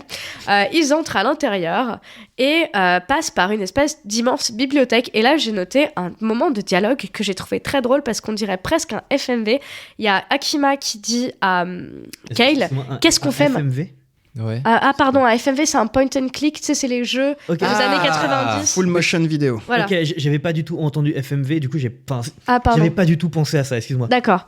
Mais donc, ça ressemble à un dialogue d'un point and click parce que c'est très très étrange ce découpage. Il y a Akima qui demande à Kel, bon, qu'est-ce qu'on fait ? Il lui répond, je ne sais pas. Il passe dans une autre salle de ce même vaisseau. Elle lui fait, bon, qu'est-ce qu'on fait ? Et là, elle lui répond, voici une bibliothèque. Et je suis là, genre, mais pourquoi tu poses 2 fois la question ? On dirait vraiment que le dialogue a été répété parce que la réponse n'était pas la bonne. Ils arrivent donc dans cette pièce qui est une espèce d'immense bibliothèque. Ils lisent ce qu'il y a sur une bibliothèque, pas de livres, une bibliothèque de petits tubes à essai. Et il y en a vraiment des milliers. Ils lisent sur chacun de ces petits tubes à essai ce qu'il y a écrit. Ils voient que ce sont des noms d'animaux. Ils disent, waouh, c'est comme ça qu'on va pouvoir refaire tous les animaux de la Terre parce que c'est genre léopard, papillon, etc. Donc tu dis, c'est une énorme bibliothèque à sperme. Voilà. Alors, en vrai, c'est un autre truc du film que je trouvais que c'était une excellente idée. C'est qu'ils disent, bon, en fait, voilà, le projet Titan, c'est pour sauver l'humanité, pour faire une deuxième planète. C'est ce qu'on comprend tout au long du film.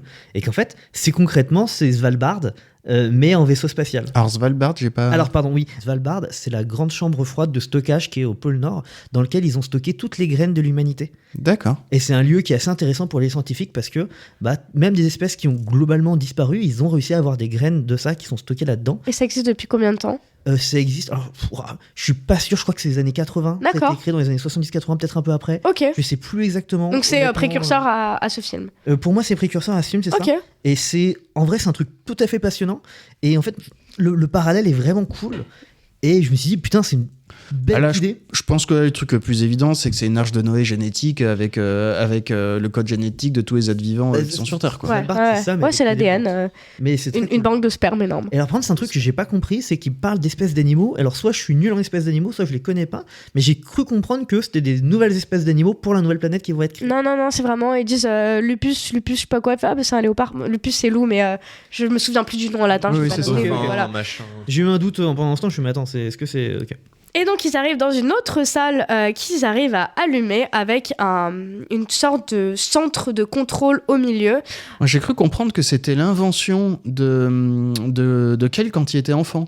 Et que c'était ça qui servait de réceptacle pour sa bague et pour réactiver le vaisseau. Ouais, oui. Effectivement, il y a le jouet de Kyle sur cette tour de contrôle. Et en fait, il comprend qu'il doit mettre sa bague dessus pour redémarrer tout ça et recréer la nouvelle planète. Il y a un hologramme de Papounet qui apparaît, qui lui explique que oui, si tu vois cet hologramme, c'est que je suis mort. C'est vraiment pas cliché du tout. Et il explique que malheureusement, il n'y a pas assez d'énergie pour faire démarrer ce titan et qu'il va falloir trouver un moyen de créer de l'énergie. À ce moment-là, un coup de feu arrête l'hologramme et qui voit-on ? Pride et Corso, merci, qui débarquent sans Stit et Gun qu'ils ont pas anéanti mais ils ont essayé de les tuer avec une bombe. Et Gun, sa façon de mourir, ça a vraiment été je suis fatigué, je vais faire une sieste. Et c'est un peu triste parce que tu dis mais non, il va pas faire une sieste, il va mourir, c'est trop triste. Et là il tombe et tu dis pauvre petite tortue, qui m'énervait un petit peu depuis le début. Oui. Donc il n'y a plus que Pride et Corso qui débarquent après avoir tiré sur l'hologramme et bagarre de coups de feu. La petite bague qui servait d'activer tout ça se retrouve éjectée hors de son support et c'est la bagarre pour la récupérer parce que c'est le plan et c'est aussi ce qui active tout. Au moment où Corso reprend le dessus, il se fait trahir par Pride qui lui aussi était un traître. C'était le traître. Voilà ce qu'on gagne à être un traître, on se fait aussi trahir. Et voilà, exactement. Et il dit mais toi aussi tu es un traître. Et il dit j'ai appris des meilleurs. À ce moment-là, Corso arrive à reprendre le dessus. Il se bat avec Pride et il le tue d'une manière hardcore. Il lui prend la nuque et il lui prise la nuque et il balance son corps dans l'escalier. Là, genre, waouh, brutal. Il y a Corso et Kale qui, en essayant de récupérer la bague, tombent de cette espèce de tour de contrôle qui est en fait en hauteur. Kale arrive à se rattraper, Corso tombe un petit peu plus bas, Kale essaye d'aider Corso parce que quand même c'est une personne gentille, mais Corso tombe, oh non, le méchant est mort, mais en fait on le voit qu'il se rattrape à une corde, donc t'aurais pu dire il est mort, et en fait t'apprends plus tard que non, vraiment tu vois directement que lui il tombe et il se rattrape à une corde, donc il est pas vraiment mort. À ce moment-là, Kale arrive à remonter, mais les Dredge débarquent parce que Corso les avait prévenus de où ils étaient, et c'est le moment où ça va être la grosse bagarre de l'espace. Heureusement, Kale a une idée.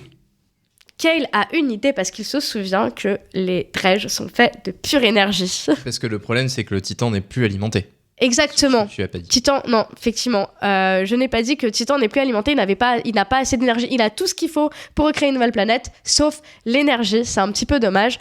Kale se dit « Ah, mais j'ai une super idée. Il va juste falloir qu'on reconnecte des fusibles. » Il se connecte à l'ordinateur et se rend compte qu'en fait, les fusibles ne marchent pas, donc il doit sortir, mettre une combinaison spatiale et aller sur l'extérieur de cette espèce d'immense vaisseau-planète. Sauf qu'il y a tous les vaisseaux Dredge autour qui lui tirent dessus, alors que quand t'es en combinaison et qu'il y a des gros vaisseaux qui te tirent dessus, bah c'est un peu chaud pour tes fesses. Oui. Donc ils sont aidés par Stit et Akima qui sont dans des... Stit, donc qui n'est pas morte, qui a reçu une bombe précédemment mais qui n'est pas morte, et qui arrive dans une tour de contrôle et qui tire sur les Dredge depuis cette grosse planète Titan, et Akima qui est dans une espèce d'autre tour de contrôle avec un missile et qui tire sur les Dredge. Donc on a bagarre entre Titan qui envoie des missiles contre les Dredge qui envoient des missiles contre Titan et contre Kale qui est en extérieur en combinaison. Kale qui essaye de courir pour aller dans une petite porte qui amène jusqu'au fusible. D'ailleurs on sait pas vraiment comment est-ce qu'il sait que ces relais énergie sont là, mais Ouais, voilà. alors, moi, Il le voit dans un plan. Il avait regardé sur l'ordinateur de bord. Voilà, c'est ça. ce qui Il le me sait. plaît, c'est qui est le génie qui s'est dit que pour aller accéder jusqu'à un truc primordial pour le bon fonctionnement du vaisseau, faut sortir dehors. C'est vrai. Dans l'espace. C'est complètement con. C'est pas très intelligent. C'est complètement con. Kale se fait presque empaler par un vaisseau Dredge. Il pense que sa fin est proche, surtout que Corso est là avec une grosse arme. Et en fait, Corso, au lieu de lui tirer dessus, tire sur le vaisseau Dredge. Et on apprend qu'en fait, Corso est redevenu gentil. Il aide Kale à descendre, à le porter jusqu'à l'espèce d'endroit où on peut accéder à ce relais énergie. À ce moment-là, il y a d'autres vaisseaux qui arrivent et qui se font démonter par Gun, qui n'était pas mort non plus. Parce que quand il a dit qu'il allait mourir et qu'il allait faire une sieste, et ben en fait c'était une vraie petite sieste. Il fait ouais, je me suis réveillé de ma sieste, maintenant je vais mieux. Genre vraiment, même le film sait qu'il n'y a aucun enjeu dans ces personnages et dans la mort de ces personnages. C'est pour ça que la mort parfois est assez violente. T'es là genre oh waouh, je m'attendais pas à un craquage de nuque d'un seul coup. En fait, par c'est rapport ça. à Pride. Les méchants peuvent mourir de façon ultra violente et les gentils n'ont pas le droit de mourir. Exactement, parce que c'est des quand gentils. ils se prennent, Ils ont quand des plot ils se- armor. c'est ça. Et quand ils se font toucher par un coup de pistolet laser, ils se mettent un sparadrap et 2 heures après c'est fini. Exactement, ils se Se réveillent. repose. Bah ouais, Beaucoup et de point de vie repos. directement. Donc, Kale, qui est encore sur la surface de ce gros vaisseau, arrive dans cet endroit où il y a les relais qui sont Le donc un peu fusible, plus à t'avais dit, ouais, l'intérieur. c'est ça, ouais. Relais énergie fusible. La chose qui ne marche pas et qu'il faut faire redémarrer. Mais il n'arrive pas à le faire redémarrer. Et Corso, qui est là avec lui, il dit « Mais... vas-y, toi, retourne à l'intérieur du vaisseau. C'est moi, je m'en occupe. Je veux sauver l'humanité et me sacrifier Va-t'en. pour ça. C'est mieux comme ça. C'est moi qui serai le héros de cette histoire. Donc, Kale doit absolument retourner à l'intérieur du vaisseau. Il y arrive, il descend dans l'ascenseur, de nouveau dans la salle de contrôle énorme. On sent qu'il y a une course contre la montre qu'il faut faire le plus rapidement possible. Pourquoi ? Parce Parce le qu'il a vaisseau besoin mère... de remettre sa bague dans le réceptacle Et il y a le vaisseau mère des Dredge qui arrive. et qui balance son énorme laser qui avait déjà détruit la Terre au début du film. Exactement. Et donc là, on est à genre, oh waouh, c'est un fusil de Tchekhov. Sauf qu'en remettant la bague, et grâce à Corso qui est dans ce lieu de fusible relais énergie, qui arrive à faire la reconnexion entre les deux, en mettant son fusil entre les deux, mais en y laissant aussi, a priori, sa vie, le gros laser des Dredge, au lieu de détruire Titan, crée un laser d'énergie qui vient leur exploser à la figure. Ouais, c'est-à-dire que ça remplit en même temps les batteries de l'énorme titan et ça finit même par complètement aspirer les dredges, comme ils sont composés d'énergie. En fait, ça aspire à la fois le vaisseau, le gros vaisseau des dredges et tous les dredges avec. C'est un gros retour de flamme. Je sais pas si vous avez déjà pété devant un briquet. Et c'est comme ça que disparaissent finalement les dredges en fait. C'est comme ça que disparaissent les dredges et que... J'avais pas vu cette partie du film. Parce que, non, mais ce que je trouve génial, c'est que vraiment, genre, les gros méchants du film, voilà, l'espèce disparaît entièrement. Mais en fait, s'ils avaient pas essayé de trouver Titan, ils iraient très très bien. Non, mais il serait deuxième. Ouais, c'est un peu nul. Et à ce moment-là, donc Titan s'active et commence à créer une énorme planète. Cette scène encore est assez belle. On voit donc la planète qui se crée. Kale et Akima qui sont partis dans un vaisseau et qui voient ça de l'extérieur, et on voit tous les vaisseaux vagabonds de l'espace remplis d'humains qui débarquent parce qu'ils ont reçu le faire-part pour la naissance de la nouvelle planète des humains. Une fois que cette planète est créée, on change de plan, on arrive sur directement la planète, il pleut, il y a des nuages, des gros nuages un peu partout, et en même temps des beaux filets de lumière qui me font penser... Mais il n'y a pas de soleil autour de ce truc-là. Comment est-ce qu'il y a de la lumière comme ça? T'inquiète. On peut considérer que ta gueule c'est magie, que le vaisseau Titan s'est transformé en planète terraformée. On peut considérer ce qu'on veut. Voilà, et que... Non mais c'est le soleil, moi je me dis vraiment il n'y a pas de planète autour, ça m'a énervé. Ça c'est une question que je me suis posée tout le film. Toutes les espèces aliens respirent le même air. Quand ils vont sur la planète des Goa ou des Gao, je sais plus, c'est aussi de l'oxygène qu'ils peuvent respirer. Le fait qu'ils brisent la nuque de Pride, ça veut dire que lui aussi il a une colonne vertébrale qui est foutue pareil. En fait, dans ce film, tu considères que globalement, tout est plus ou moins basé sur l'être humain, à part les dredges. Mais tout le reste est globalement plutôt compatible. C'est vrai qu'en fait, l'idée des dredges est plutôt bonne, des aides d'énergie. En fait, c'est le seul être qui est un peu intéressant dans l'univers qui a été créé pour After Earth. C'est dommage qu'ils soient aussi cons pour faire leur... Je propose qu'on termine le déroulé et puis ensuite on abordera ça. Il reste pas grand-chose de toute façon. Ils sont en haut d'une falaise, ils regardent cette nouvelle planète qui va donc se faire coloniser par les humains. Tout est beau. À ce moment-là, qui m'a dit « Comment veux-tu appeler cette nouvelle planète ?» Et meilleure phrase du film, Kyle lui répond « Bob ». Et à aucun moment on mentionne qu'il y a toujours Corso qui est en train de griller en tant que fusible dans le vaisseau. Le vaisseau il a disparu pour laisser place à la Terre. Le vaisseau c'est devenu la planète. Pour moi, on le voit pas en fond. Non, la planète s'est formée autour du vaisseau, donc non, Corso il s'est transformé en caillou quoi. Et donc il se roule une pelle, il y a un espèce de dézoom, on voit un panorama en 3D de la planète extrêmement moche, vraiment c'est quand même assez dégueulasse. Effectivement, on voit les vaisseaux des survivants, des humains survivants qui se dirigent vers la planète, et là il y a un écran qui nous indique New Earth alias Planète Bob. Voilà. Non, merci pour le dernier mot. Putain. Et c'est la fin de Titan AE.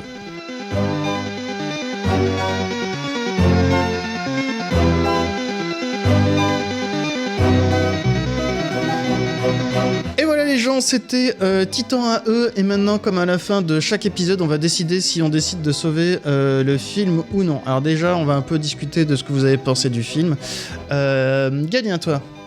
Déjà 3D dégueulasse, encore une fois moi j'avais fait des projets en école d'info. Ouais, mais est-ce que c'était en 2000 tu vois?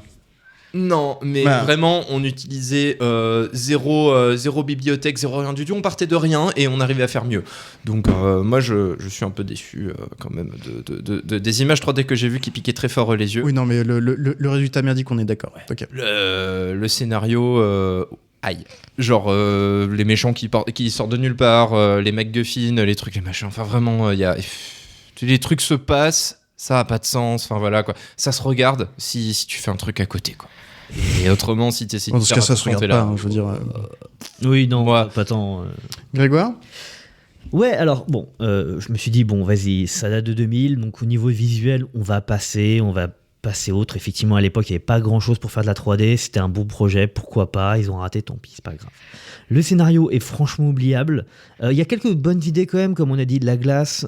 En vrai, le fusil du Tchekhov de la toupie, je l'ai trouvé pas déconnant. Moi, je l'ai bien aimé parce qu'au fait, finalement, quand elle revient, je l'avais un peu oublié. Et je fais, ah ouais, putain, du coup, c'est cohérent. Et il est pas juste utilisé juste comme ça. C'est le moyen de... Enfin, c'est un peu la clé pour le vaisseau et tout. Ça, j'ai trouvé pas si mal. Donc, il y a quelques bonnes idées. Mais le truc, c'est que les bonnes idées sont tellement... vraiment ensouvelis sous plein de conneries que ça me perd. Et moi qui aime énormément tout ce qui est SF, j'aime bien quand il y a enfin, ça manque pour les gens qui aiment un peu la SF, ça va vraiment manquer d'un world building. Comme je disais tout à l'heure, il y a aucune, enfin, toutes les planètes, t'as de l'air respirable, toutes les espèces, c'est globalement des animaux modifiés. Le world building est peu poussé, peu réfléchi. Tu sens que les mecs, ils sont pas habitués à faire de la SF, ils ont fait de la SF parce qu'on leur a demandé. Et en vrai, quand t'aimes bien la SF, tu te fais chier, et quand t'aimes pas la SF, vu que c'est du space opéra, t'as pas envie d'y aller non plus. Alors moi ça m'a pas tant dérangé que ça, parce qu'en matière de SF, t'as pas mal de types de SF différents, et si c'est un type de SF où les extraterrestres, en gros, ils ont un peu des têtes d'animaux, mais sinon l'air est respirable, est respirable pour tout le monde, c'est un peu un truc, un trope qui est commun, quoi. Moi ça me choque pas plus que ça. En fait, c'est pas si dérangeant, mais le truc c'est que vu qu'il y avait pas tant d'efforts que ça sur à quoi ça ressemble, sur le scénario, sur les dialogues, sur les personnages, et même sur le world building. Ouais. En fait, il y a un truc qui est que, vas-y, je vais faire un micro aparté. J'aime pas Star Wars parce que c'est pas mon délire. Par contre, il y a un truc que je reconnaîtrai toujours, le world building de Star Wars, il est trop cool. Okay. Là, j'aime pas le film et le world building, il est nul à chier. Du coup, franchement, non quoi. Léa ? Ouais, moi déjà je voulais revenir sur quelque chose qui m'a fait un peu rire parce que donc comme je disais, je n'avais pas vu le film au moment où je l'ai proposé, on m'a parlé de film d'animation, j'ai dit tiens, je cherchais un film d'animation que je ne connais pas et qui a pas forcément de trop mauvaises critiques. Et en fait, les critiques sont pas si mauvaises quand on va sur Rotten Tomatoes. C'est 5,7 non, c'est 5,7 sur 10 sur IMDb, Rotten Tomatoes, je crois qu'on atteint les 60%. Bref, c'est pas si mal. C'est pas incroyable, mais c'est pas si mal. Et quand on en a parlé donc avec Eric, on a dit quelques mots la semaine dernière et il m'a dit t'as vraiment pris un film que tout le monde va vouloir sauver. Et maintenant, je comprends pourquoi, parce que tu pensais que c'était La Planète au Trésor. Oui, c'est ça, je pense encore que c'était La Planète au Trésor, parce que c'est un Disney un peu oublié que tout le monde en Ah oui, c'est vrai que c'est ça que j'ai oublié de dire dans ma conclusion. Si vous voulez voir After Earth, regardez La Planète au Trésor. Oh oui, c'est tellement mieux. Non, c'est génialissime. Et donc effectivement, comme moi pour le coup, je n'ai pas cette nostalgie-là, parce que quand on regarde un peu sur internet, on voit que c'est très lié à la nostalgie. Je n'ai pas cette nostalgie-là. Moi, le film m'a pas beaucoup plu et je trouve que effectivement les personnages ne sont pas assez construits. Il y a des choses qui sont très violentes, qui sortent de nulle part. Parfois, il y a des blagues qui sont hyper méta, qui se moquent un peu du film, comme s'ils avaient conscience eux-mêmes que c'est pas si ouf que ça. On dirait que le film s'excuse un peu constamment d'exister, alors qu'il y a plein de petites bonnes idées à droite à gauche. Moi, les Gao, là, les chauves-souris, je trouvais que c'était le design est cool, ça m'a rappelé un peu c'est le Roi et l'Oiseau, si je dis pas de bêtises. Ouais.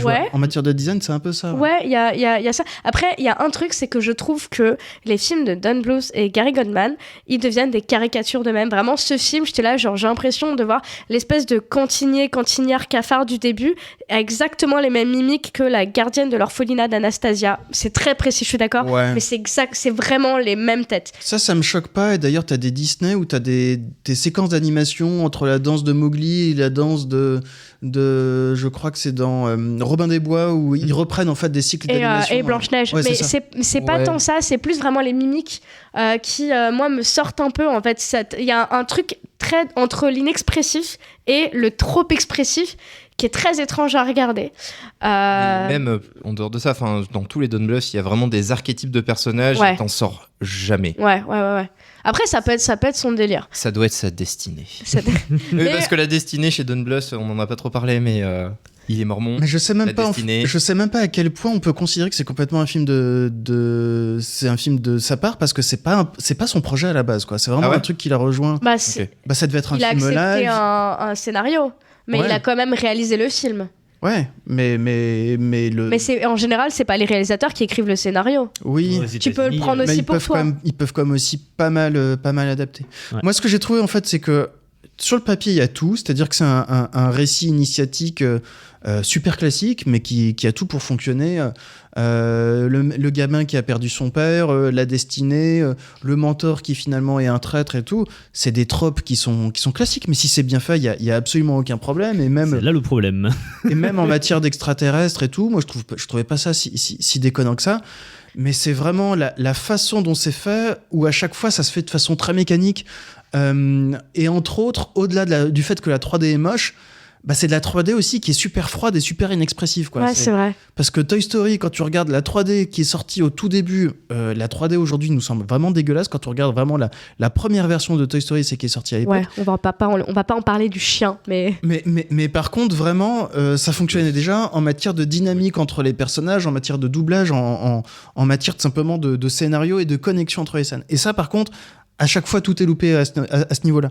Et par exemple, les méchants, ils sont à peine évoqués, c'est-à-dire que c'est des boules d'énergie, mais du coup, ils n'ont pas vraiment d'expression. On entend vaguement une ou deux fois la voix du grand méchant, mais c'est comme si les méchants n'existaient quasiment pas, en Ouais, fait. puis ils ont pas plus d'objectifs que on veut être les plus forts. Enfin, vraiment, on veut tuer les humains. Ouais, c'est ça. On sait pas d'où ils viennent, on sait pas pourquoi. Enfin, Ouais, quoi. c'est-à-dire Et que puis ils sont tout bleus, donc au fait tu vois juste des taches bleues sur ton écran. Littéralement, tu vois, t'arrives même pas à distinguer les méchants sont abstraits, et du coup la menace qui est quand même qui est là pour soi-disant détruire l'humanité, la menace est abstraite, et donc du coup quand l'adversaire est abstrait, bah t'as pas vraiment d'enjeu, t'as plus vraiment de personnage. Puis t'as pas vraiment peur parce qu'ils se font jamais vraiment blesser. T'as pas vraiment peur parce que quand on t'attrape, bah, la prison, en fait, elle est en cellophane. Effectivement, il y a pas d'enjeu, et c'est très étrange de voir ce film où... et même au niveau des dialogues. Et puis des fois, il galère c'est jamais vite. vraiment. Quand il galère, C'est en vrai. fait, 5 secondes après, en fait, il y a un truc qui les sauve. Soit parce qu'il y a quelqu'un qui arrive, soit un peu un Deus ex machina, soit on sait pas pourquoi les chauves-souris ils ont décidé de tous les sauver. Pourquoi est-ce qu'ils ont autant envie de sauver les humains? Ça rejoint le world building. Ouais, c'est ça. World building. Ça rejoint le world building. Et juste le personnage principal, il peut pas juste son temps à fuir. Et puis à la fin, miracle, petit brin de motivation et de bravoure. Et Ouais, puis mais ça, c'est assez classique, tu vois, c'est le refus du départ à l'aventure. Ouais, mais- Si tu regardes le film Le Hobbit, au début, il refuse de partir, et puis finalement, allez, j'y vais, quoi. Non, mais bien sûr, il passe beaucoup de temps à fuir de plein de situations. C'est-à-dire qu'il fuit de sa planète, ensuite il fuit des Dredge, ensuite il se fait quand même attraper par les Dredge, donc il fuit du vaisseau Dredge, puis du coup il rejoint un Corso, donc il fuit il fuit, quoi. En fait, il y a un truc auquel j'ai réfléchi aujourd'hui qui est super drôle quand on y réfléchit. Si Corso n'était jamais allé retrouver Kale et qu'il n'avait jamais aidé à retrouver Titan, en fait, le but des Dredge, c'est que l'humanité ne soit pas restaurée. C'est-à-dire, ils peuvent tuer des humains à droite à gauche, mais ils veulent pas que Titan soit réutilisé pour restaurer l'humanité. Donc, ils vont demander à un gars d'aller trouver le type qui a la seule carte au monde pour retrouver cette planète, carte qui sert aussi de clé d'activation. Bon, on va dire qu'ils le savent pas, mais ils vont demander de retrouver cette personne-là pour détruire cette machine-là que personne n'aurait trouvé si on n'avait pas demandé à cette personne d'aller trouver la planète, enfin Titan, bref. Ils veulent détruire ce machin-là. Mais en fait, juste laisse Kale tranquille. Là, tu t'es vraiment embêté pour rien. T'as déjà détruit la Terre. Bah, les humains, ils vont finir par Oui, t'attends 50 ans de plus que le mec meurt de vieillesse, et c'était fini. Exactement. Juste, tout simplement, t'envoies Corso buter Kale. De toute façon, il a pas d'amis, tout le monde s'en foutrait en fait. C'est vrai. Mais c'est vrai. Ça me fait, ce que je raconte, ça me fait beaucoup penser. Alors, je crois que c'était un vieux truc sur Tumblr où c'était. Et si il y avait eu un nom à un moment dans un film, et il y a beaucoup de films où tu te rends compte que juste il y a un oui, si ça devenait un nom, il y avait plus de film. Genre Après- Le Hobbit, tu viens, non.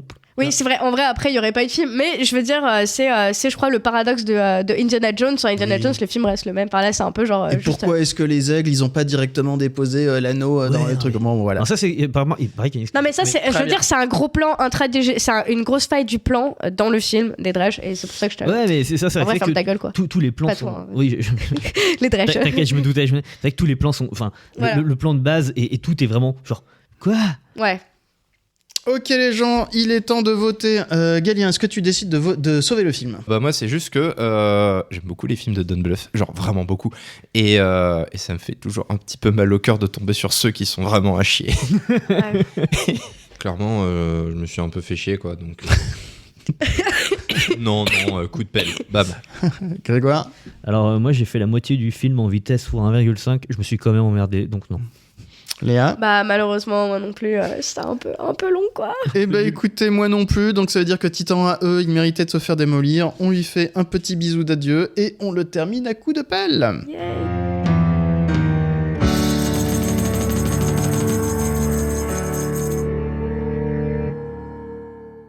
Et dans ce podcast, on termine par 2 recommandations. Léa, ta recommandation, c'est quoi? Alors ma recommandation c'est qu'il y a un film qui passe toutes les semaines au Studio Galland dans Paris en fait, dans le 5e arrondissement, qui est plutôt sympa d'ailleurs. C'est un peu queer, un peu camp, un peu what the fuck, s'appelle le Rocky Horror Picture Show. Voilà.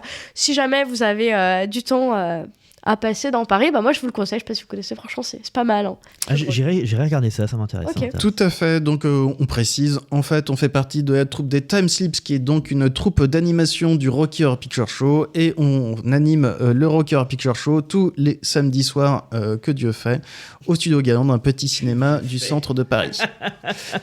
Et la deuxième recommandation, ça va être un autre film. Alors c'est un film, dedans il y a Buffy contre les vampires, il y a The Rock, et il y a aussi le personnage d'American Pie qui s'appelle Stifler. Je sais plus comment ça s'appelle, mais par contre c'est le film qu'on va traiter la semaine prochaine. Je vous laisse essayer de trouver de quoi je parle. Sur ce, on vous remercie tous. Si l'épisode vous a plu, n'hésitez pas à mettre un petit like sur votre plateforme d'écoute. Et sur ce, on vous dit à la prochaine fois. Bisous. À plus. Au revoir.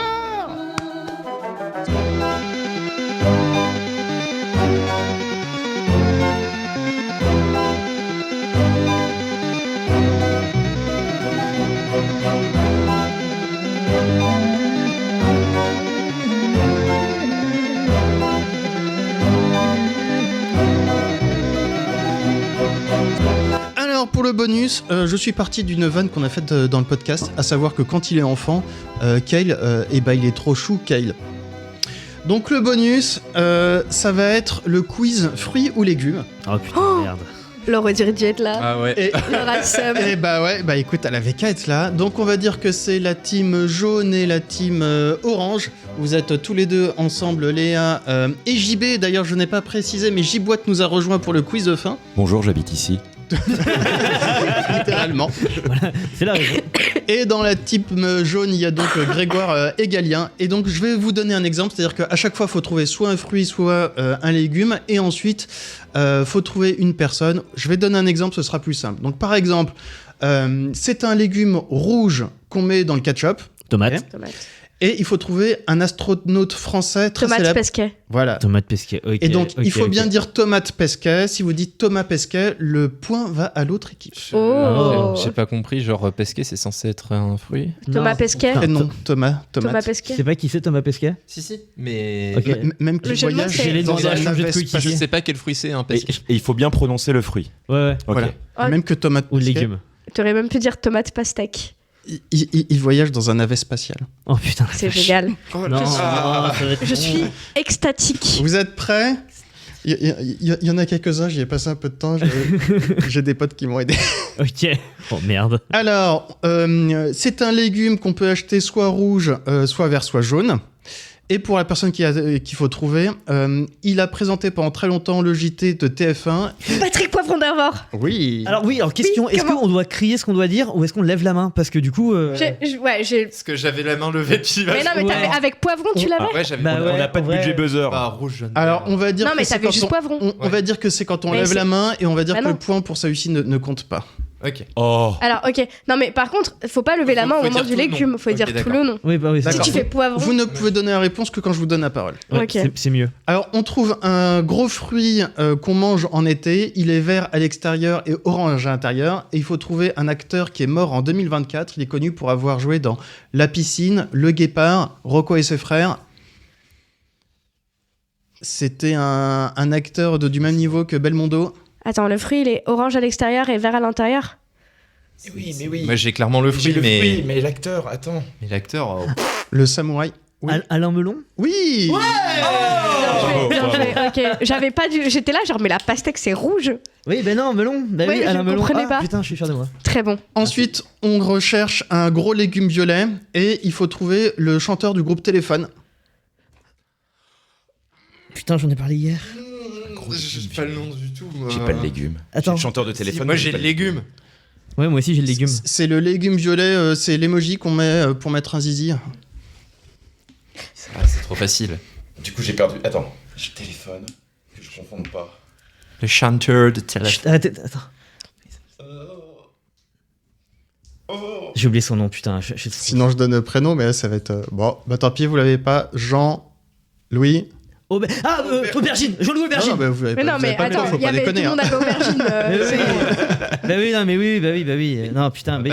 Je ne connais que ça. Non, mais je suis d'accord. Alors pas de ensuite, point, c'est un légume vert particulièrement que les enfants détestent. Alors c'est pas l'épinard, c'est pas les épinards, c'est l'autre fruit. Et on cherche un acteur irlandais qui a joué le pingouin dans le dernier film Batman, qui a joué dans Bon baiser de Bruges. Attends, un légume que les enfants, un légume Ah, vert attends. que les enfants détestent. Ouais. Attends. Il a joué dans un film qui s'appelle Fun Game. Oui, non, mais je vois qui est l'acteur, mais j'ai Fun pas de Games légume. ou Funny Games? Fun Game. Bah, oui, je pense. J'ai pas le légume. J'allais dire. Je Vas-y, pense. bah, t'as- Brocoli Farrell. Oui. Un partout. Alors, C'est quoi le vrai C'est qui l'acteur? C'est Colin Colin Farrell. Farrell. Ah ouais, non, mais. Brocoline Farrell. Ah, je l'avais pas. Ensuite, c'est un légume vert et allongé qu'on mange souvent cuit avec des aubergines. Et il faut trouver le plus grand prix littéraire connu en France. Ah, le prix Goncourgette. Oui. Ah putain, moi j'étais sur une wow, personne. bien joué. Bien, ouais. Très très bon. Ensuite, La courgette, ouais. C'est Ouais. très très bon. Ouais. très facile. C'est un fruit qu'on croque et qu'on met aussi dans le crumble. Et il faut trouver une chanteuse. Pomme. Oui. Très drôle. De partout. Ensuite, c'est un légume petit qui est rouge et blanc. Il est un peu piquant et on va l'acheter en botte. Et il faut trouver un film avec Louis de Funès qui se fait passer pour un rabbin. Radis Jacob. Excellent, bravo. Alors ensuite, c'est un légume vert qui rend Popeye costaud. Et c'est une licence fantastique. On passe dans un autre monde en passant par un placard. Épinarnia. Oui. Dernier, évidemment. On en est à 4-2. Bravo. Ouais. Alors après, c'est l'ingrédient de base du guacamole. Et on cherche le chanteur qui chante Femme Like You. Oui. Avocat Maro. Oui. Ah, pas mal. T'es on fire. Oh là là. 5-2.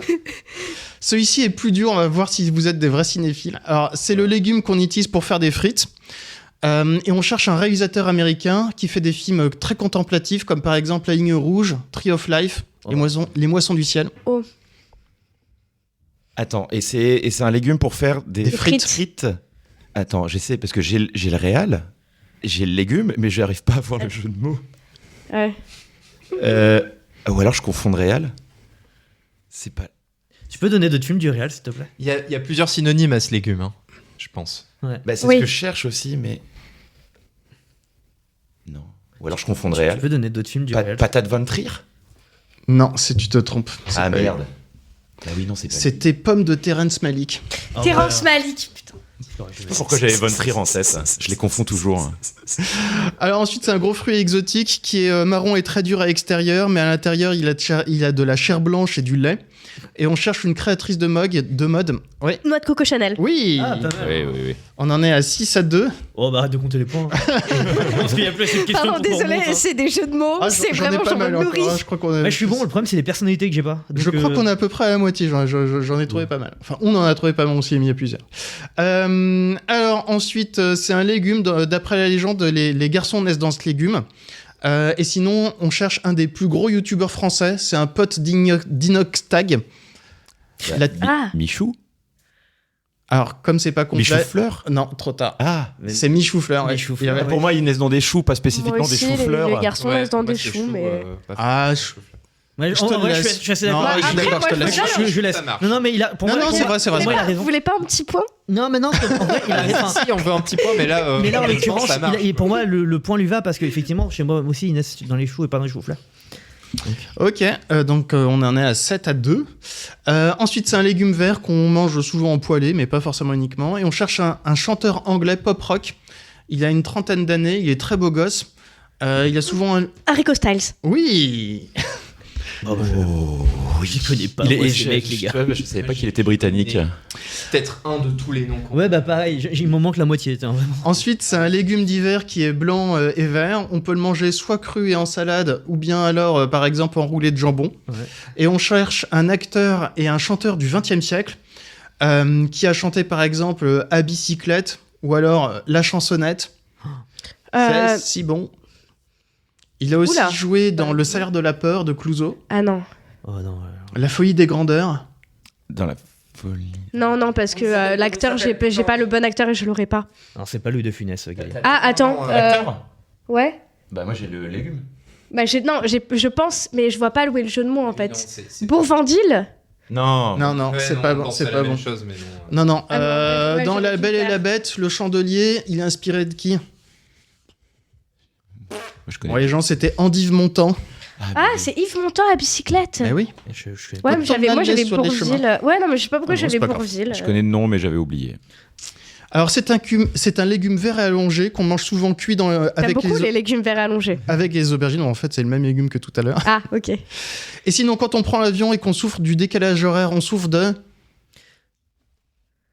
Non. Oui. Ah oui, je l'ai bien joué. dit. Vraiment, il y avait Gaillard, tu sentais qu'il y avait les neurones qui étaient en train de... Chance à ce jeu, les deux trop forts, ils seront la même équipe. Franchement, Cerveau. j'aurais pas mon bonnet, il y aurait une giga veine sur mon front actuellement. Hein.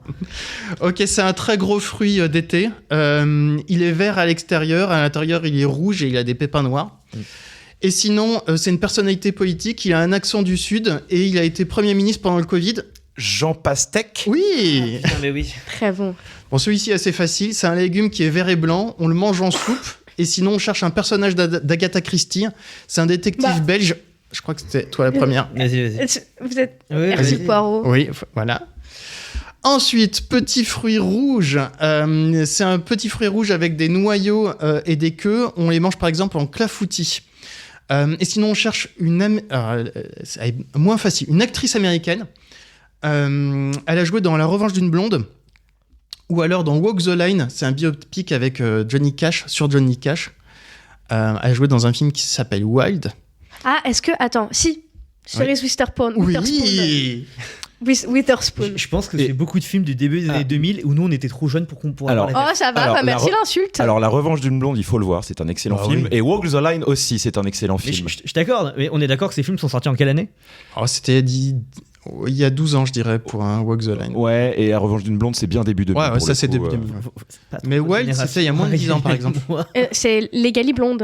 Oui. Ok. Ah, Ouais. je savais pas le nom en anglais. Ah, Ok. ouais. En français. Je vais me reprendre un petit coup d'eau. Point faible, trop mais forte. t'aurais dit- Sorry, not sorry. Oui, c'est La Revanche d'une blonde, c'est Je Legally connais Blonde. toujours pas le nom des acteurs, donc ça change rien, mais au moins j'aurais su de quoi on parle. Ils sont c'est très bons tes jeux de mots. C'est un petit fruit rouge on utilise comme parfum pour les tagadas. Et sinon, on recherche un duo d'humoristes qui faisait le service après-vente des émissions. Omar et Fraise, Oui, évidemment.